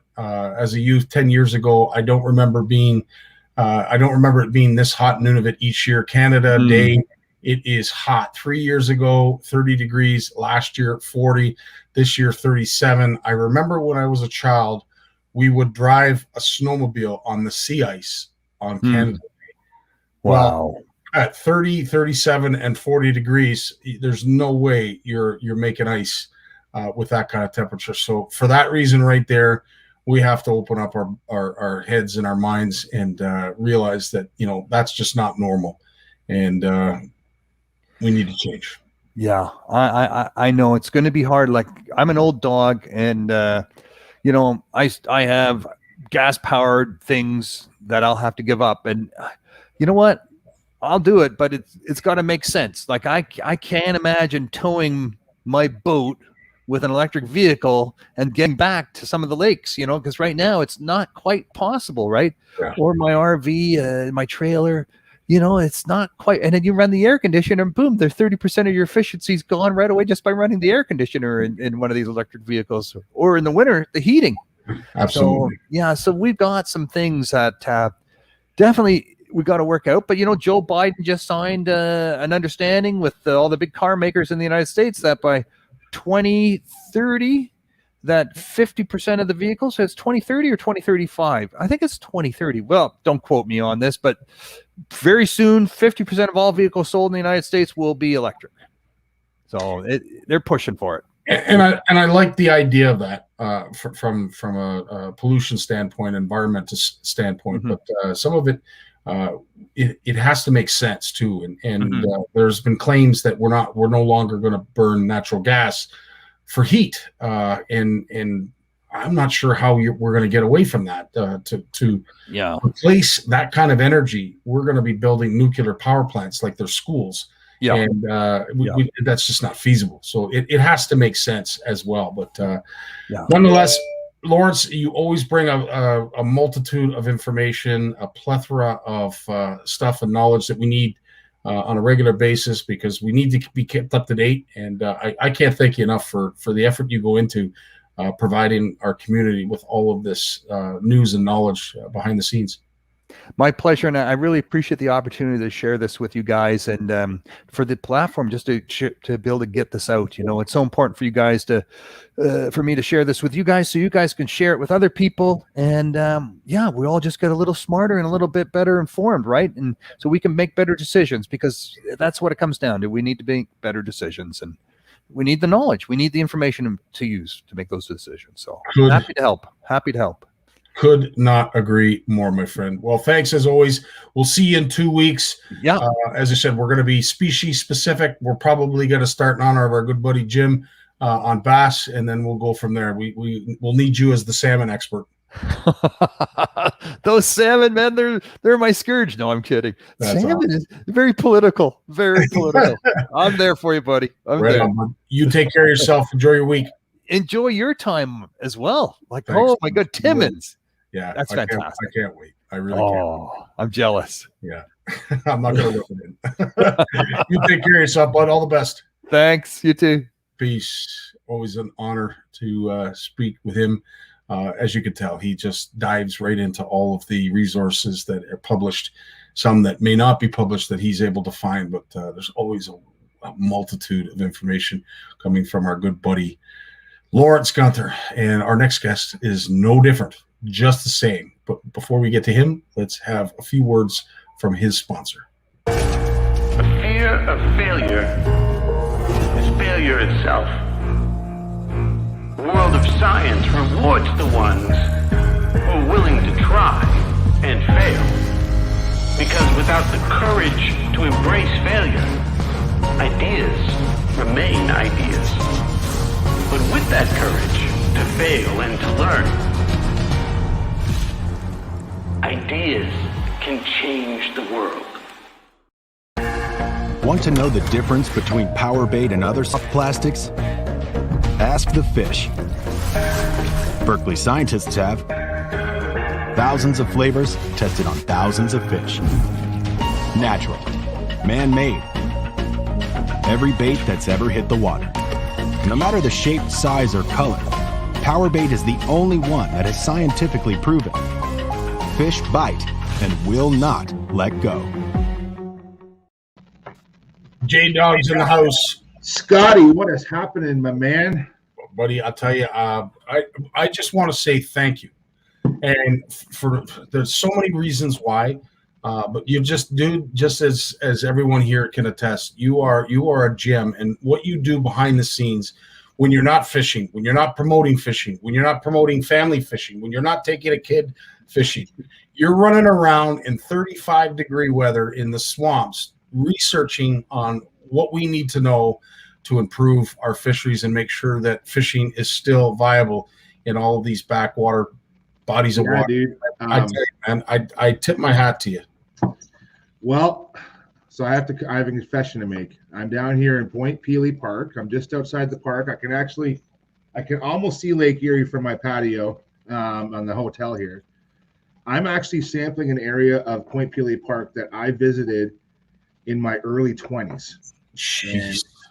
And so this is actually a part of the park that my wife, Heather, sampled as part of her master's thesis at University of Guelph. So she went into the park and she monitored Point Pelee Park, the fish in Point Pelee Park, for 2 years. Now, this is back in the early 2000s, 2002, 2003. So, and I helped her with that project a little bit because I was at DFO at the time, and DFO partially paid that fund. And it wasn't just like it's all the fish. Now, it's driven by species at risk, but when we're out, we collect all species, right? Bass, pike, lake chub suckers, warmouth, bluegill, you name it, we catch it all. In fact, last week we caught tube-nosed goby, the first time it's been found in Point Pelee Park. That's not good news, but you know, I'm a science guy, man. I'm like, here, I just catch the fish and I tell you what they are. But we are going into places that the last time I was there, I was a much younger man, Scotty. I can't. Much younger man. I have a hard time picturing it, Jay. I really do. So younger than you already are? Holy smokes. Yeah, it was a lot easier going to these places when I was 25, not 46. So, but you know what? It's I love a challenge too, and you know what it's like working outside. I've been climatizing this for the past month. Like I knew these 2 weeks were coming up, and I've been working outdoors basically since July 1st. So our work, we got let back into the office like in a capacity that allowed us to do functional field surveys again, which is great. So that was in June. Well, we had 3 weeks to get stuff ready that we usually have like 8 weeks, right? Like trailer safety, truck safety, fix the nets. Like we were locked out. So it's been a mad scramble.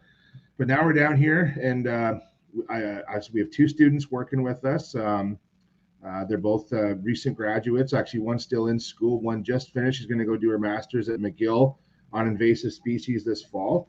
And then our technician, Robin, she's helping us out too. So we're so happy, though, that Point Pelee Park is helping us out. They actually helped us drag our gear into this one pond. It would have taken me. So the trail into this pond, Scotty, I'm going to tell you, it's a 15-minute boat ride through the marsh, and you have to keep that 50-horse Yamaha like trimmed right way up.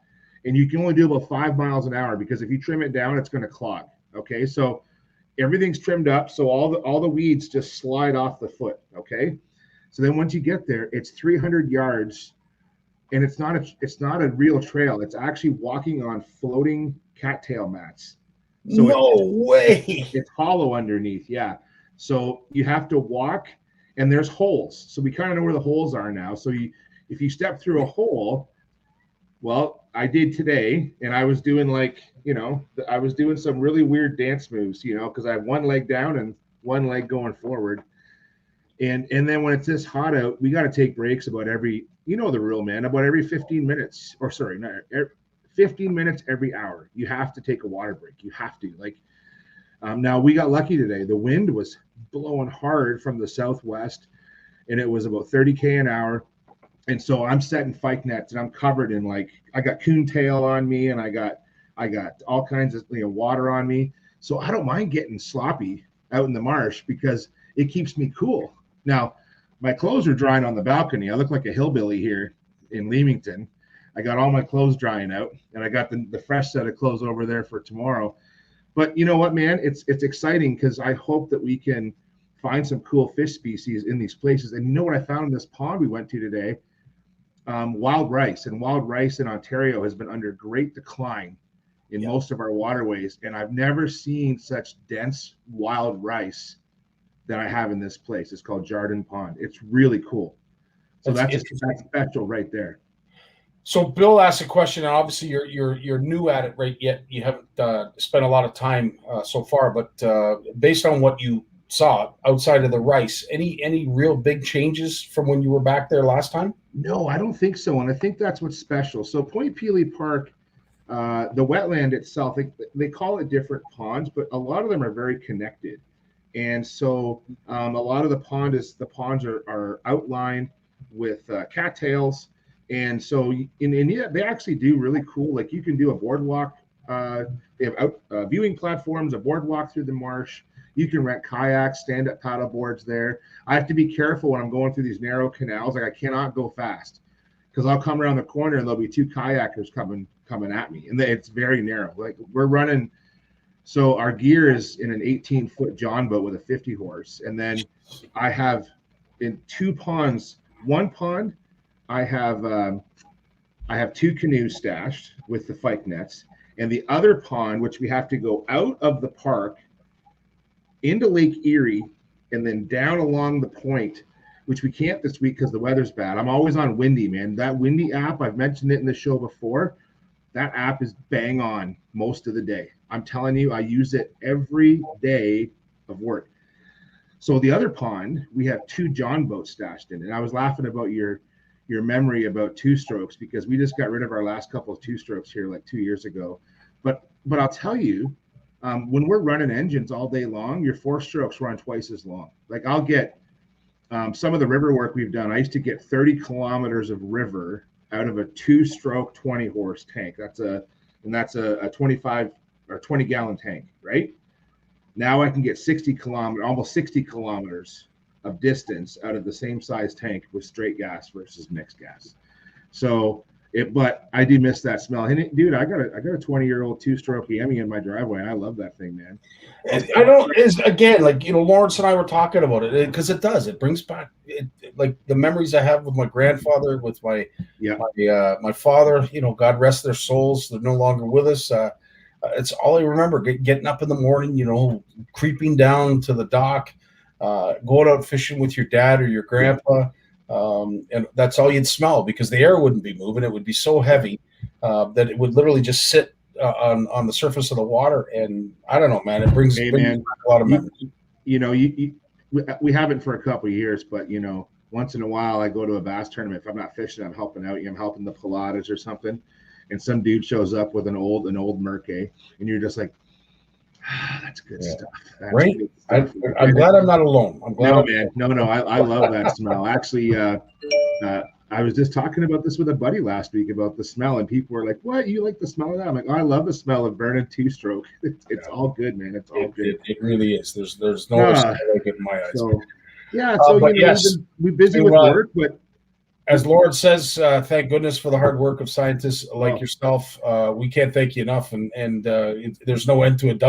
Douglas is saying that it sounds like a dream job if you have a passion for fish, and it can be. Like I have never done what Jason. I've helped out with the M&R, doing creel samples and seining my own ponds and what have you. And you're doing it sometimes in the worst weather.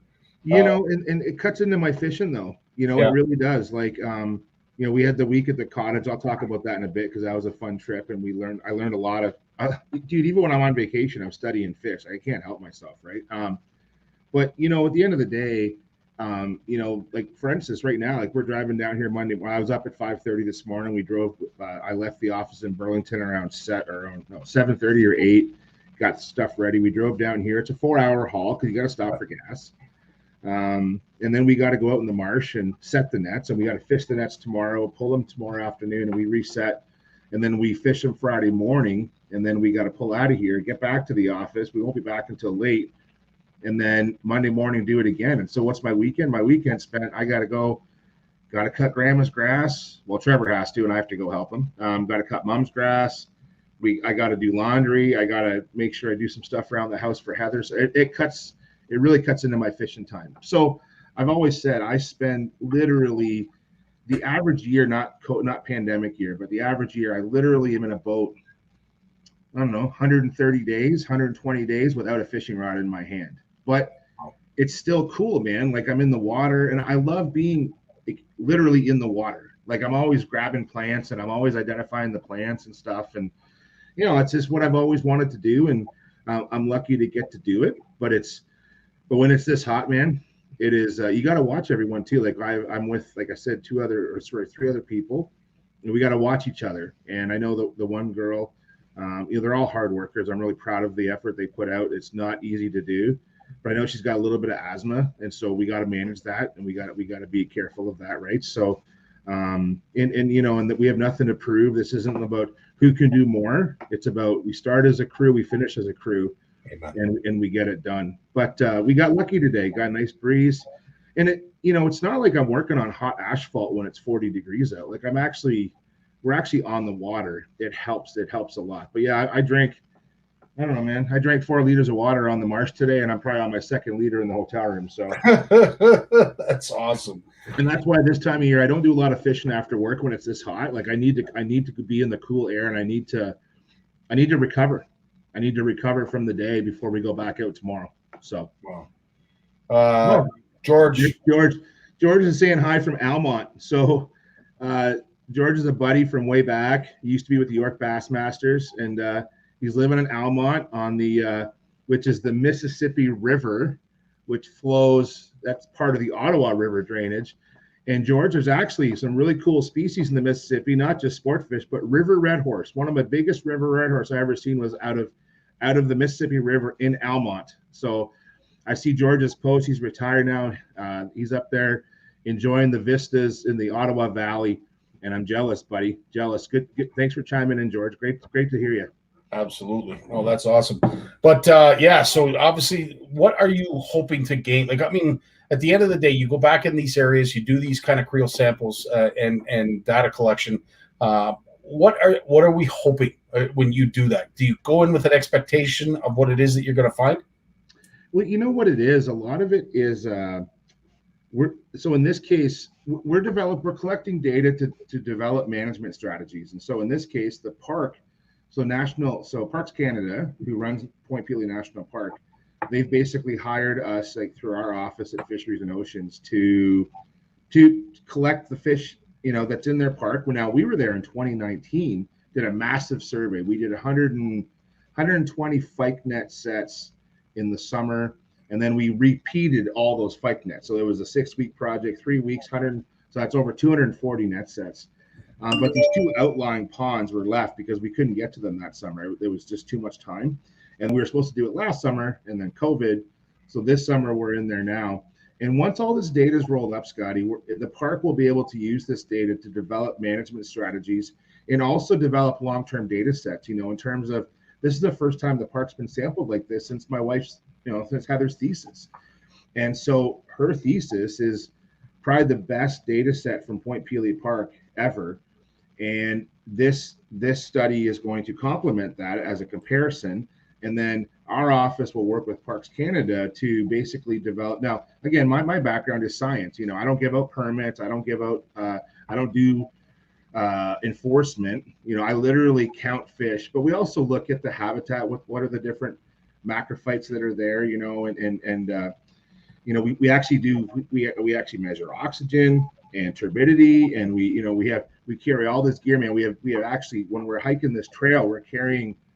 Each of us has a dry bag, like a canoe pack, full of gear, and you know, and then we load those into the canoes. And dude, I'm setting fyke nets out of a canoe in my 40s. Unbelievable, man. Like, and the greatest gift that I've, you know, what's the old saying, Scotty? But when you work smart, not hard. Right? Amen. Okay. So for years, I used to do stuff in canoes all the time in wetlands because you can't get a boat in sometimes. And I used to bust paddles. Dude, I could break a canoe paddle like no one's business. I have a couple at home that are good hardwood paddles that are mine that I use. But the greatest invention I've found is a good push pole, a good duck pole. So, you know, when you're setting a fyke net, you want to stretch that net out, right? You want to anchor that net on shore and you want to pull that net out. And typically with an outboard, you just go backwards. Someone hangs off the front, stretch that net out, drop in your anchors or drop in your rebar, holds it in place. We're in a canoe, man. How do we do that? Push poles. So we're literally, here's the shore, the net, we anchor the net here, and we put the canoe parallel to shore, and two of us push the boat away with these, within the push poles, when they're fully extended, are almost the length of the fike net. And so we just slide the canoe sideways and drop it in. And Unbelievable. Yeah. So, yeah, I remember those when we were on the Quarthas doing the fike nets. We do that, and sometimes it was bitterly cold setting those up. But yeah, I don't miss it. It is hard work, and you know, as I said, a tip of the hat to all of you who are partaking, because as I said, our fisheries wouldn't know anything about our fisheries if we didn't do this kind of thing. Yeah, and you know, there's some conflicting things with it, like, you know, when you're dealing with different invasive, so you have invasive species, you have species at risk, and you have recreational species, right? So, you know, some of those management of those different species can really, you know, like they can contradict each other. So, for example, like these outlying ponds in Peely, we expect to catch some rare species in there, and so there's concern about anglers going in there. But like no angler, I shouldn't say no angler, but where we're going, if they can get there, good luck. Like, like the other option to what we were going to do was that literally use a helicopter to fly the stuff in and drop it in. Like, you know, if we couldn't have got this trail, we would have had to use a helicopter to do this work. It's that remote, even though, hey, we're in Essex County, like it's a populous area. But, you know, some of the marshes that we work in, these marshes are so expansive. This is no different than some of the work we've done on Long Point, when we will travel out to the tip of Long Point and we'll stay in the cottages. And sometimes we get trapped there because of storms. Like we can't come back for 2 or 3 days. We have to wait till the storms pass, or we have to hurry up and finish and get out before the storms come in. Because you actually are trapped out in these marshes staying, you know, and there's no, it's kind of nice though, man. Like the cell signal's terrible down here, which is kind of nice. Like your phone's not going off all day. You're just in the canoe kind of enjoying it. Like, so as much as it's hot, and I'm sure my crew doesn't like being around me, because dude, I am just a sweaty guy, man. I've always been the same way. Absolute wretch. I love air conditioning, man. When I got back to in the work vehicle and I could just sit there in the parking lot, I'm like, oh, air conditioning, thank God. But yeah, I will say this with the job change and being able to remove myself from the elements and go inside where there's air conditioning. You know, 30 years of it, man. I tell you, I don't miss it. No, just standing out of it today, I was dripping. But you're right. Climatizing yourself is probably the best way. Get out in it, and it doesn't beat you up as bad as it should. But now, it was some of the findings, and maybe you can answer this, maybe you can't. Yeah. Let's just say, perhaps in one of your fike nets, you happen to come across one of those Asian carp that we're so worried about. Yeah. So does that become public knowledge, or do you have to keep that under your hat? No, like not at first. Usually, so what happens is with all of the findings that's come out with Asian carp, and they haven't caught any for a while, to be honest. So it doesn't come out right away. A couple of the first ones in Ontario, I found, and you know, is when the Asian carp monitoring program, the aquatic invasive species monitoring program, really wasn't up and running full yet. That was a few years ago. And you know, I want to thank some of the anglers out there, because I'll tell you a story. One of the first Asian carp that was caught in Canada was caught in Dunnville, and it was by an angler who knew me on Facebook as an acquaintance on Facebook. Reached out to me, sent me a picture at 11 o'clock at night of this grass carp. Like it was 6 beer bottles long. He had 6 beer bottles laying beside it. And I said to him, I said, "Do you still have that fish?" He says, "Yeah." I said, "Okay." And so he goes, "But I go in," he works in contracting. He goes, "I got to go to work. I got to be in where was he working? Grimsby." He had to be in work for Grimsby at 7. So I said, "No problem." So I drove from Delhi to Burlington, got a truck, had to get a giant marine cooler. Okay. Drove. So I was up at 4 a.m. and met him at 6 a.m. in Grimsby at a carpool lot. And I picked up this grass carp, brought it back to the office. I photographed it, and I sent it to our managers by text, and they were like, "What the hell?" And I'm like, you know, guys, I've been telling people this for years. I get in trouble sometimes because I'm so active on social media. I won't lie to you, Scotty. Like, some of the managers at work don't like me being this active on social media, but I think but a lot of the PR people at work, they like it because I engage with so many people. And so anyways, this was one of the first grass carp that was caught in Canada. And it was because of an angler, and it's because of me being what I do on Facebook and on Instagram and stuff like that, that he reached out to me. And to this day, we're actually, you know, we still communicate. He's I won't say who he is, but he's actually a charter captain out of Dunnville and knows his fish really well. He's a good dude. And we still communicate. We still share, like, we shared fishing tips now. When the cats are biting in the spring, he'll text me, dude, the cats are biting in Dunnville. Like, you know, I've made a friendship over a grass carp. Can you believe that? What a positive thing that is. That's probably the only positive thing. Yeah. When it comes to those fish. The press releases always come out. I'm going to tell you right now, there's always a press release that comes out because I think why it takes some time is there's federal and provincial partners. Right. So if a federal crew finds it or a provincial crew finds it, we all have to be on the same page before we put a press release out, because you can't put one out from one agency and not the other, because I believe that, I'm not sure of the economics of it, but basically these monitoring programs for invasives are really meshed together. And if we don't, but for me, you know, I had a chance to be in that invasive species program, but I enjoyed working with species at risk. I like what, dude, I don't like change. I don't like a lot of change. I kind of like doing the same job. And I didn't want to do something different, and I'm happy where I am. I could be making a little more money, and I can still do what I'm doing. Like, I don't know, I'm pretty content where I am. You know what I mean?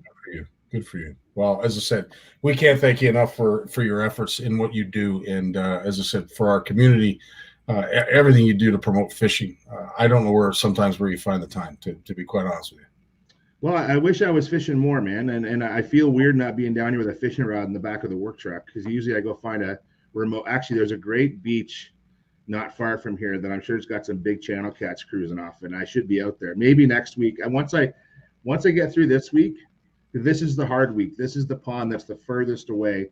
Next week, the other pond we're going to sample is not as, I say this, it's not as bad. And so I'm going to try and get some surf fishing in for some channel cats and some drum after work next week. So we'll see if that happens, because that's what's great around here in the summer. Once the Fernando channel cats, buddy.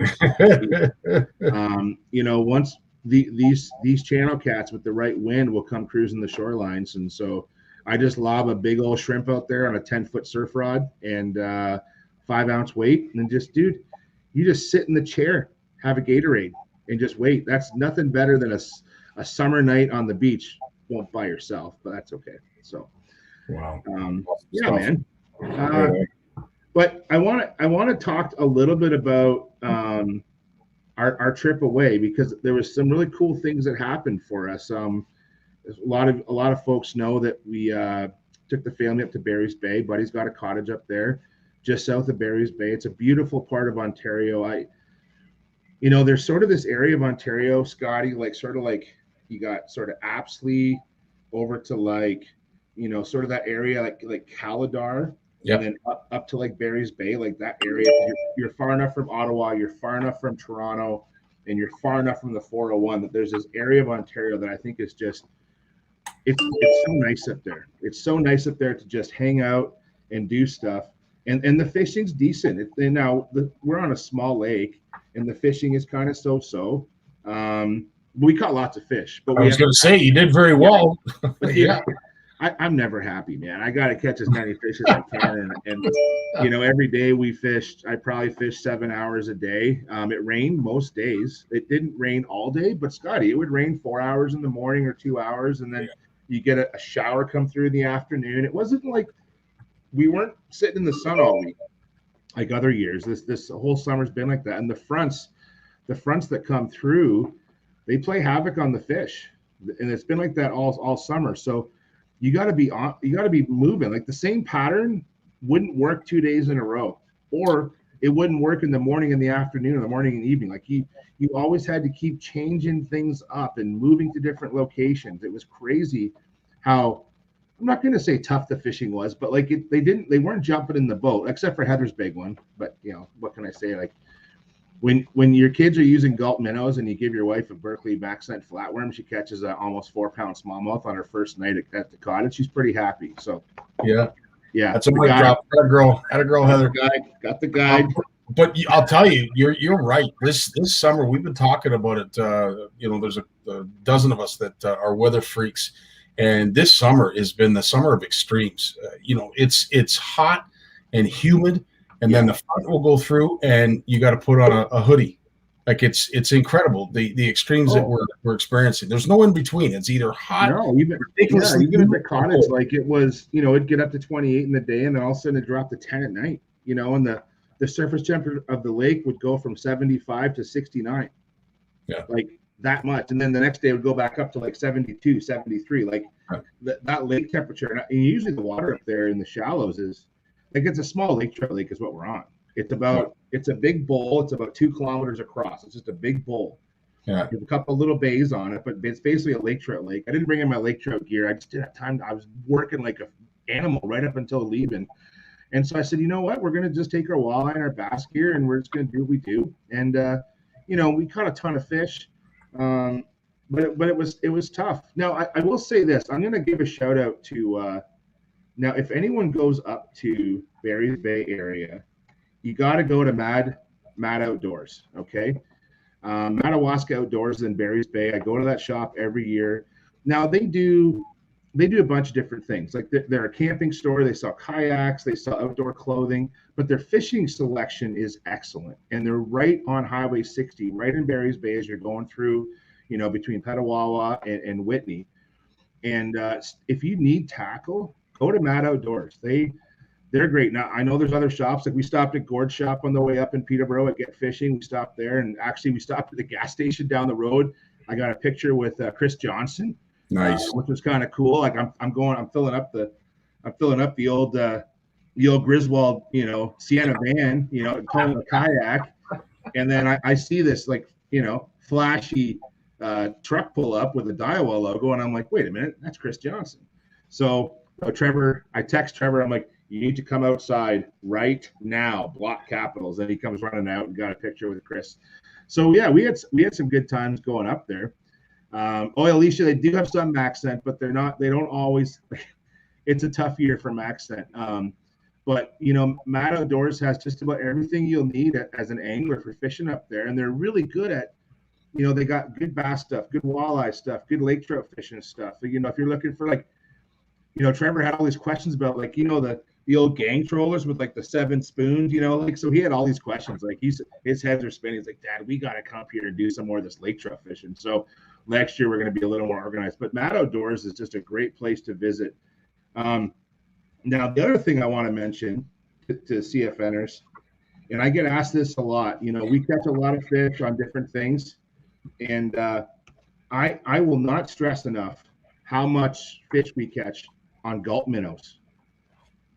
The gulp minnow, we catch so many fish on those. And I don't care if you're using the 3-inch version on a drop shot, which I like to do, or a 4-inch version on a jig head. Man, you want to catch smallmouth, largemouth, walleye. And one thing about the gulp minnows is they last a long time.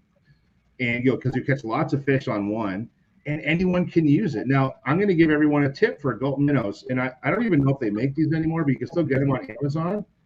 I use these things a lot for all my gulp baits, because what's cool about gulp is you don't have to, with gulp, the colors don't blend. Okay. So in this container I put up there, it's called a liquid fill container from Plano. And what it is it's a little dish with a red cap on the top, and you put your gulp baits inside. Okay. With the gulp solution. So you can buy them in bulk or buy them in the packs. They're all the same bait, whether it's in the pack. But everyone complains how they leak. I'm not going to say they don't leak. They're not the best. But these little liquid lockers from Plano, you put all your gulp in there, and I'll mix it up. I'll have 3 different colors of gulp minnows in there. They don't bleed, and they store perfectly. And so I just top up that container before every trip I go, because Stephanie loves to catch rock bass, Scotty. Like she There's nothing better. In fact, she would get mad because the smallmouth are tearing up her drop shot because she doesn't want to catch the 2-pound smallmouth or 3-pound smallmouth. She wants to catch the 10-inch rock bass. Are you serious? I'm not joking, dude. She loves rock bass. We even have a pictures on Facebook we put up. There's this place, she calls it Rock Bass Point in Coolest Lake is where we were. And so Rock Bass Point is there. And she wanted to pose with her rod and her new life jacket that we bought her, and I'll talk about that in a second, with her rock bass in front of Rock Bass Point. Like, that is like her dream photo. So Heather's going to frame it for her bedroom. So, wow. And dude, she caught so many fish on her custom fishing rod, buddy. Like, she loves that fishing rod, man. Like, she doesn't even want to use anything else. Like, she used it constantly. It's taken so much. Much abuse from that kid, and it's still holding up. So kudos to Ronald Colaresi and Toothy Critters Custom Rods. That is the CFN official junior rod that Stephanie's been fishing with, and she's been taking a lot of great pictures, and we can't thank her enough. And I want to talk about PFDs. I've had a lot of people ask me about PFDs, and I'm big on this. Like, when the big motors run up with your PFD on, what we've done with the kids is we let them pick out their PFDs, and so Trevor likes his PFDs with all the pockets because he's a kayak guy now, right? So he's got all the pockets plus kayaking stuff in.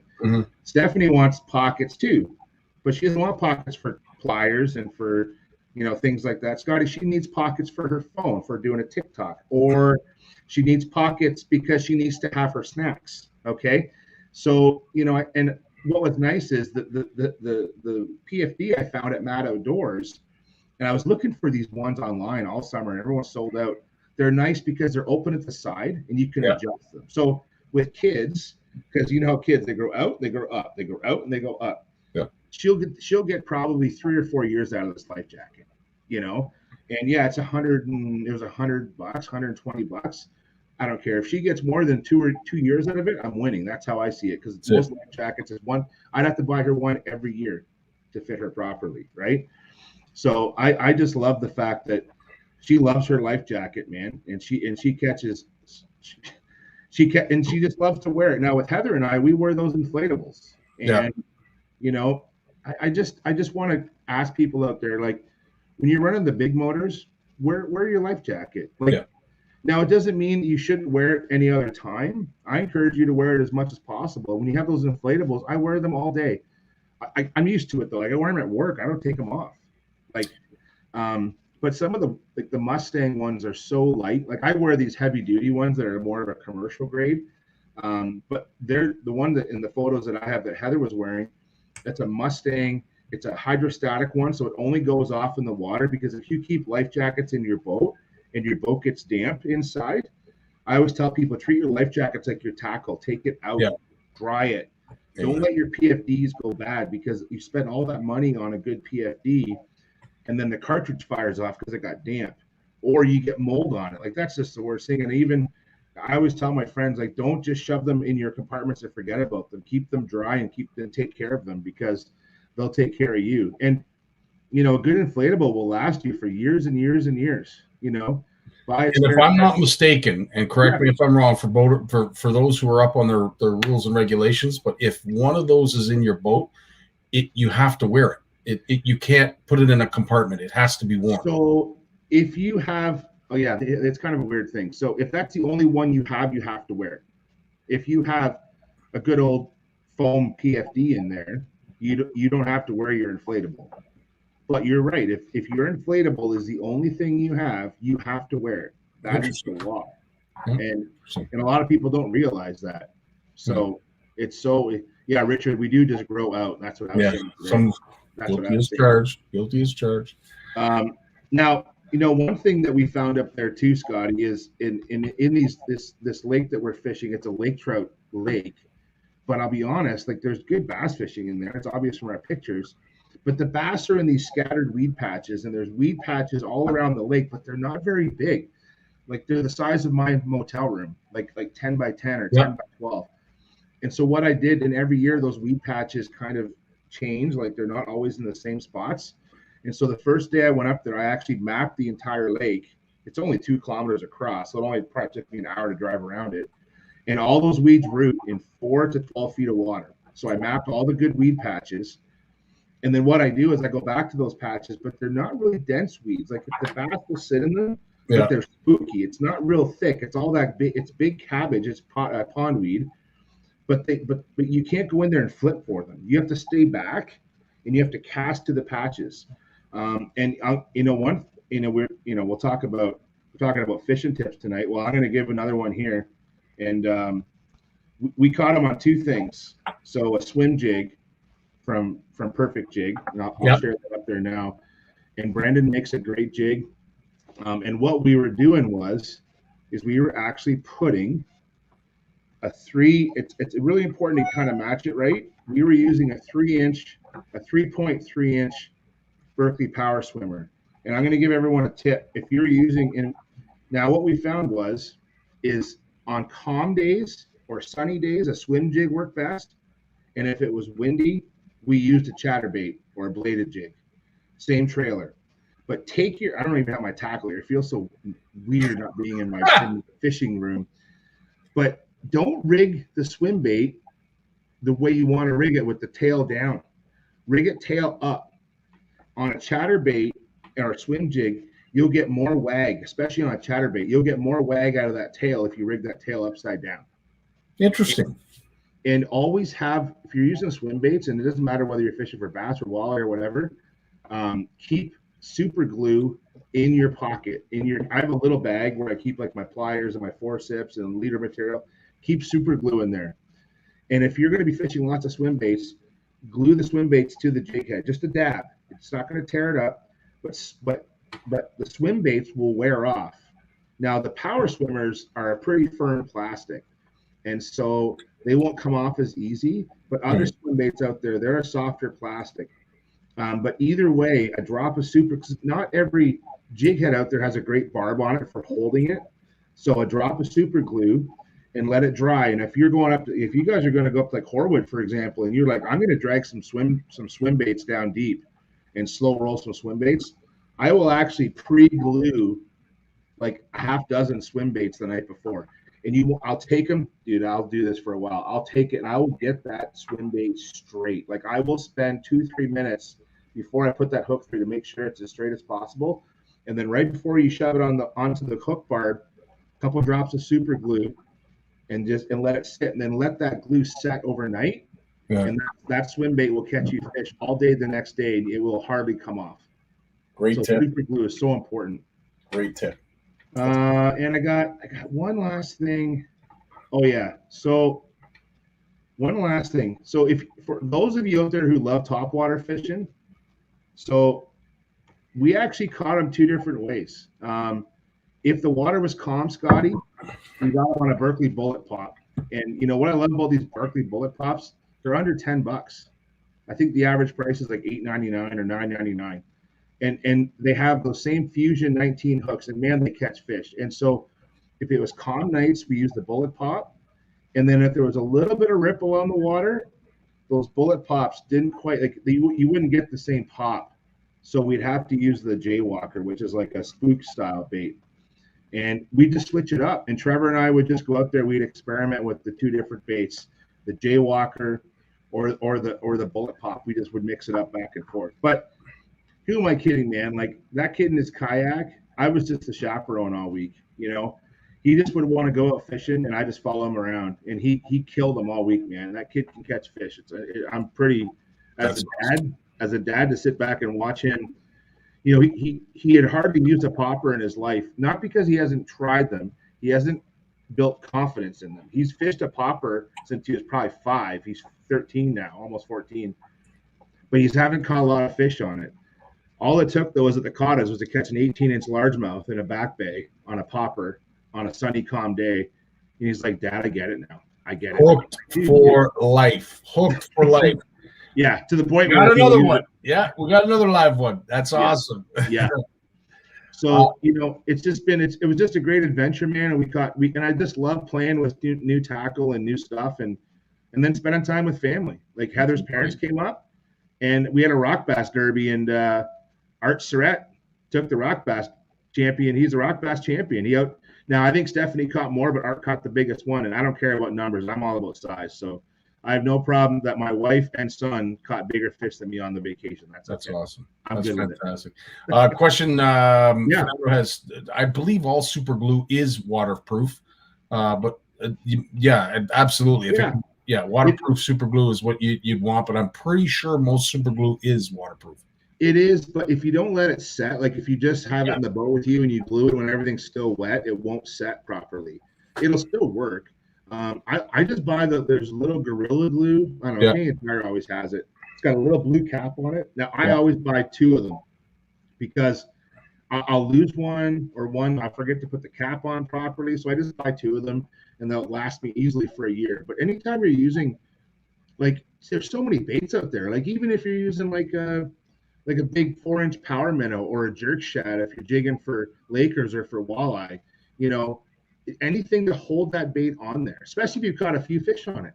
That bait's not ready. That bait's catching fish. It's not ready to retire yet. Put a couple of drops of super glue on there and just keep it in your tackle box. No problem. That's awesome. Jay, as always, buddy, really appreciate your time. And I know you need to get some rest because those elements certainly would beat up any man, no matter what kind of shape or health that they're in. But again, can't thank you enough. You get to take the week off and rest.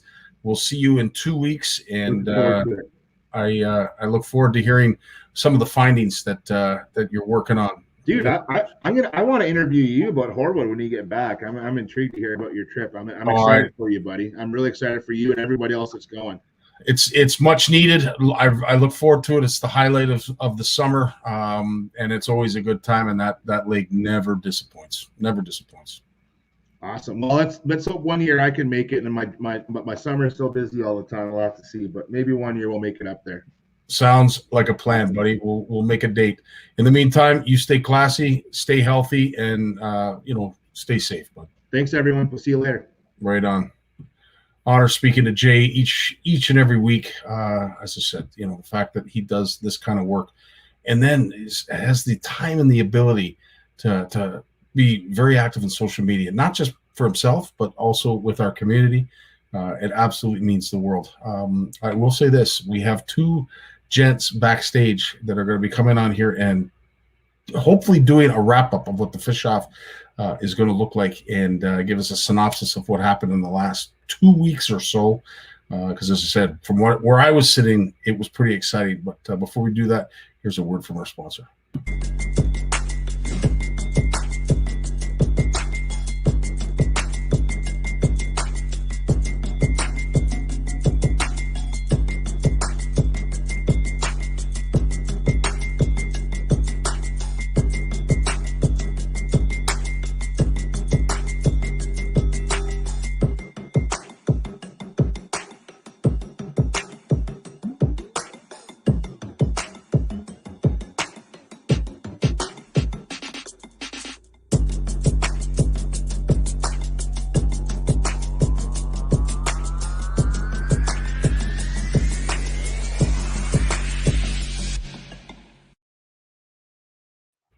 Mikey.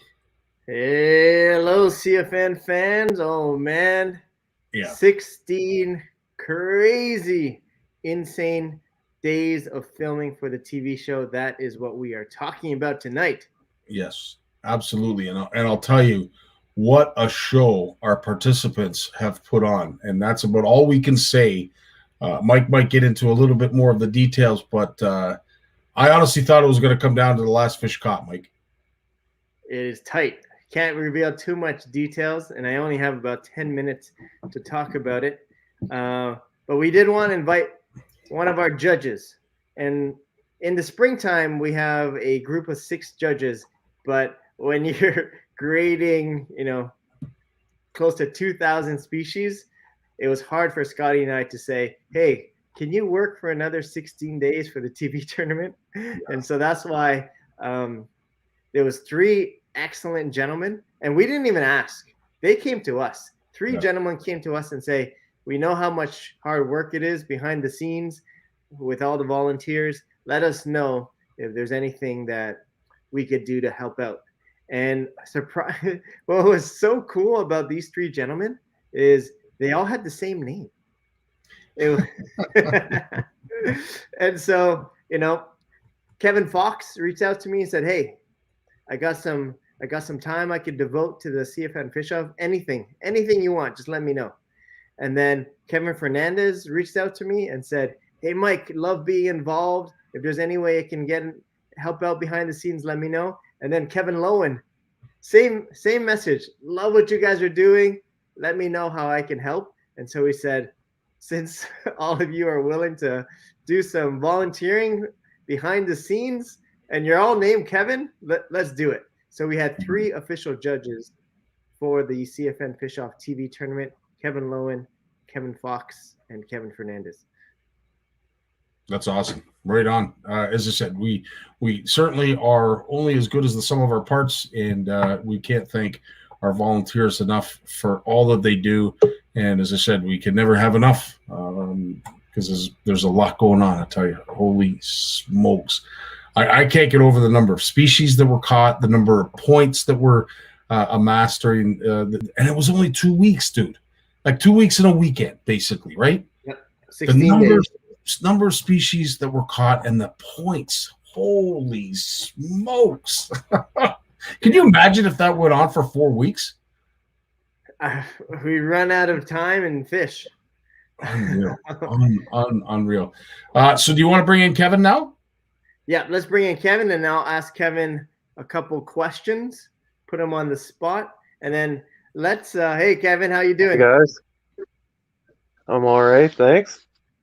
Thanks for joining us. Scott, if you could share my screen just for those people that didn't know. And Kevin, can you break down who our 3 captains were and the members of each team, and then we'll go from there. Well, we had team captain Mark Beeler, and also with Erica Beeler and Brad Torrey. And then we had team Littlejohn. Captain was Jared Littlejohn and Caden Littlejohn and Jesse Whalen.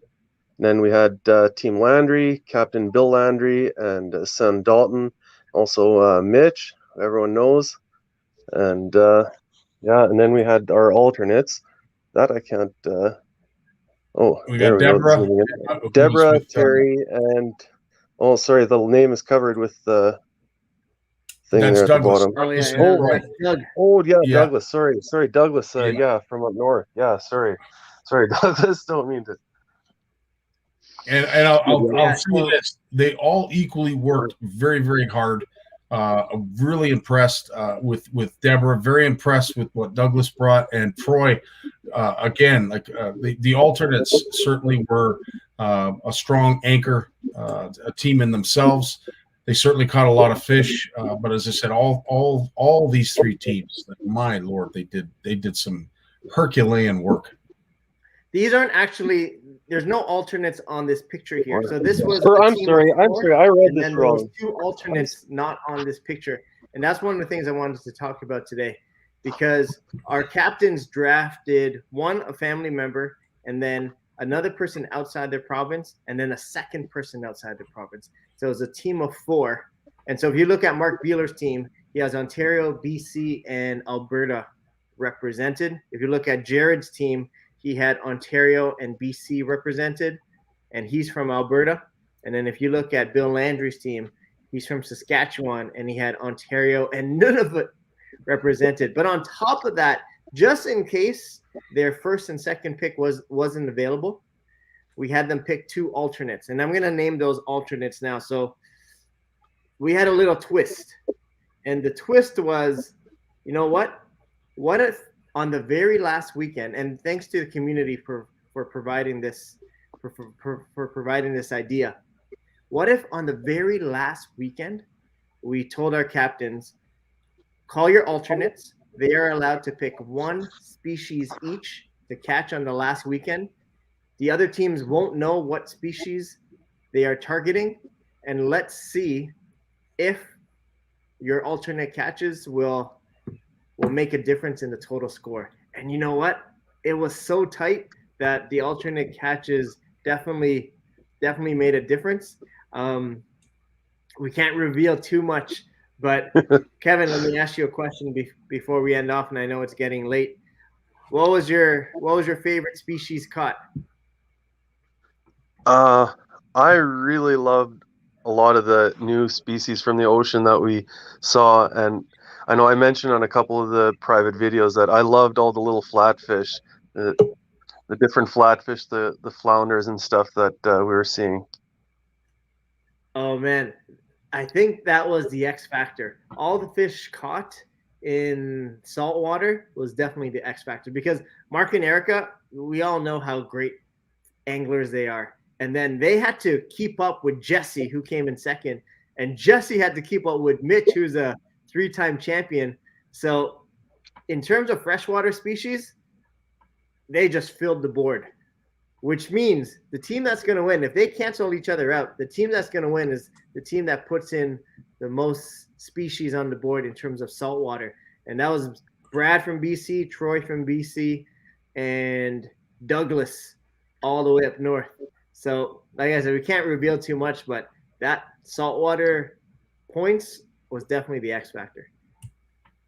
Absolutely, and as I said, stay tuned because now comes the hard. I mean, the fishing is half of the task.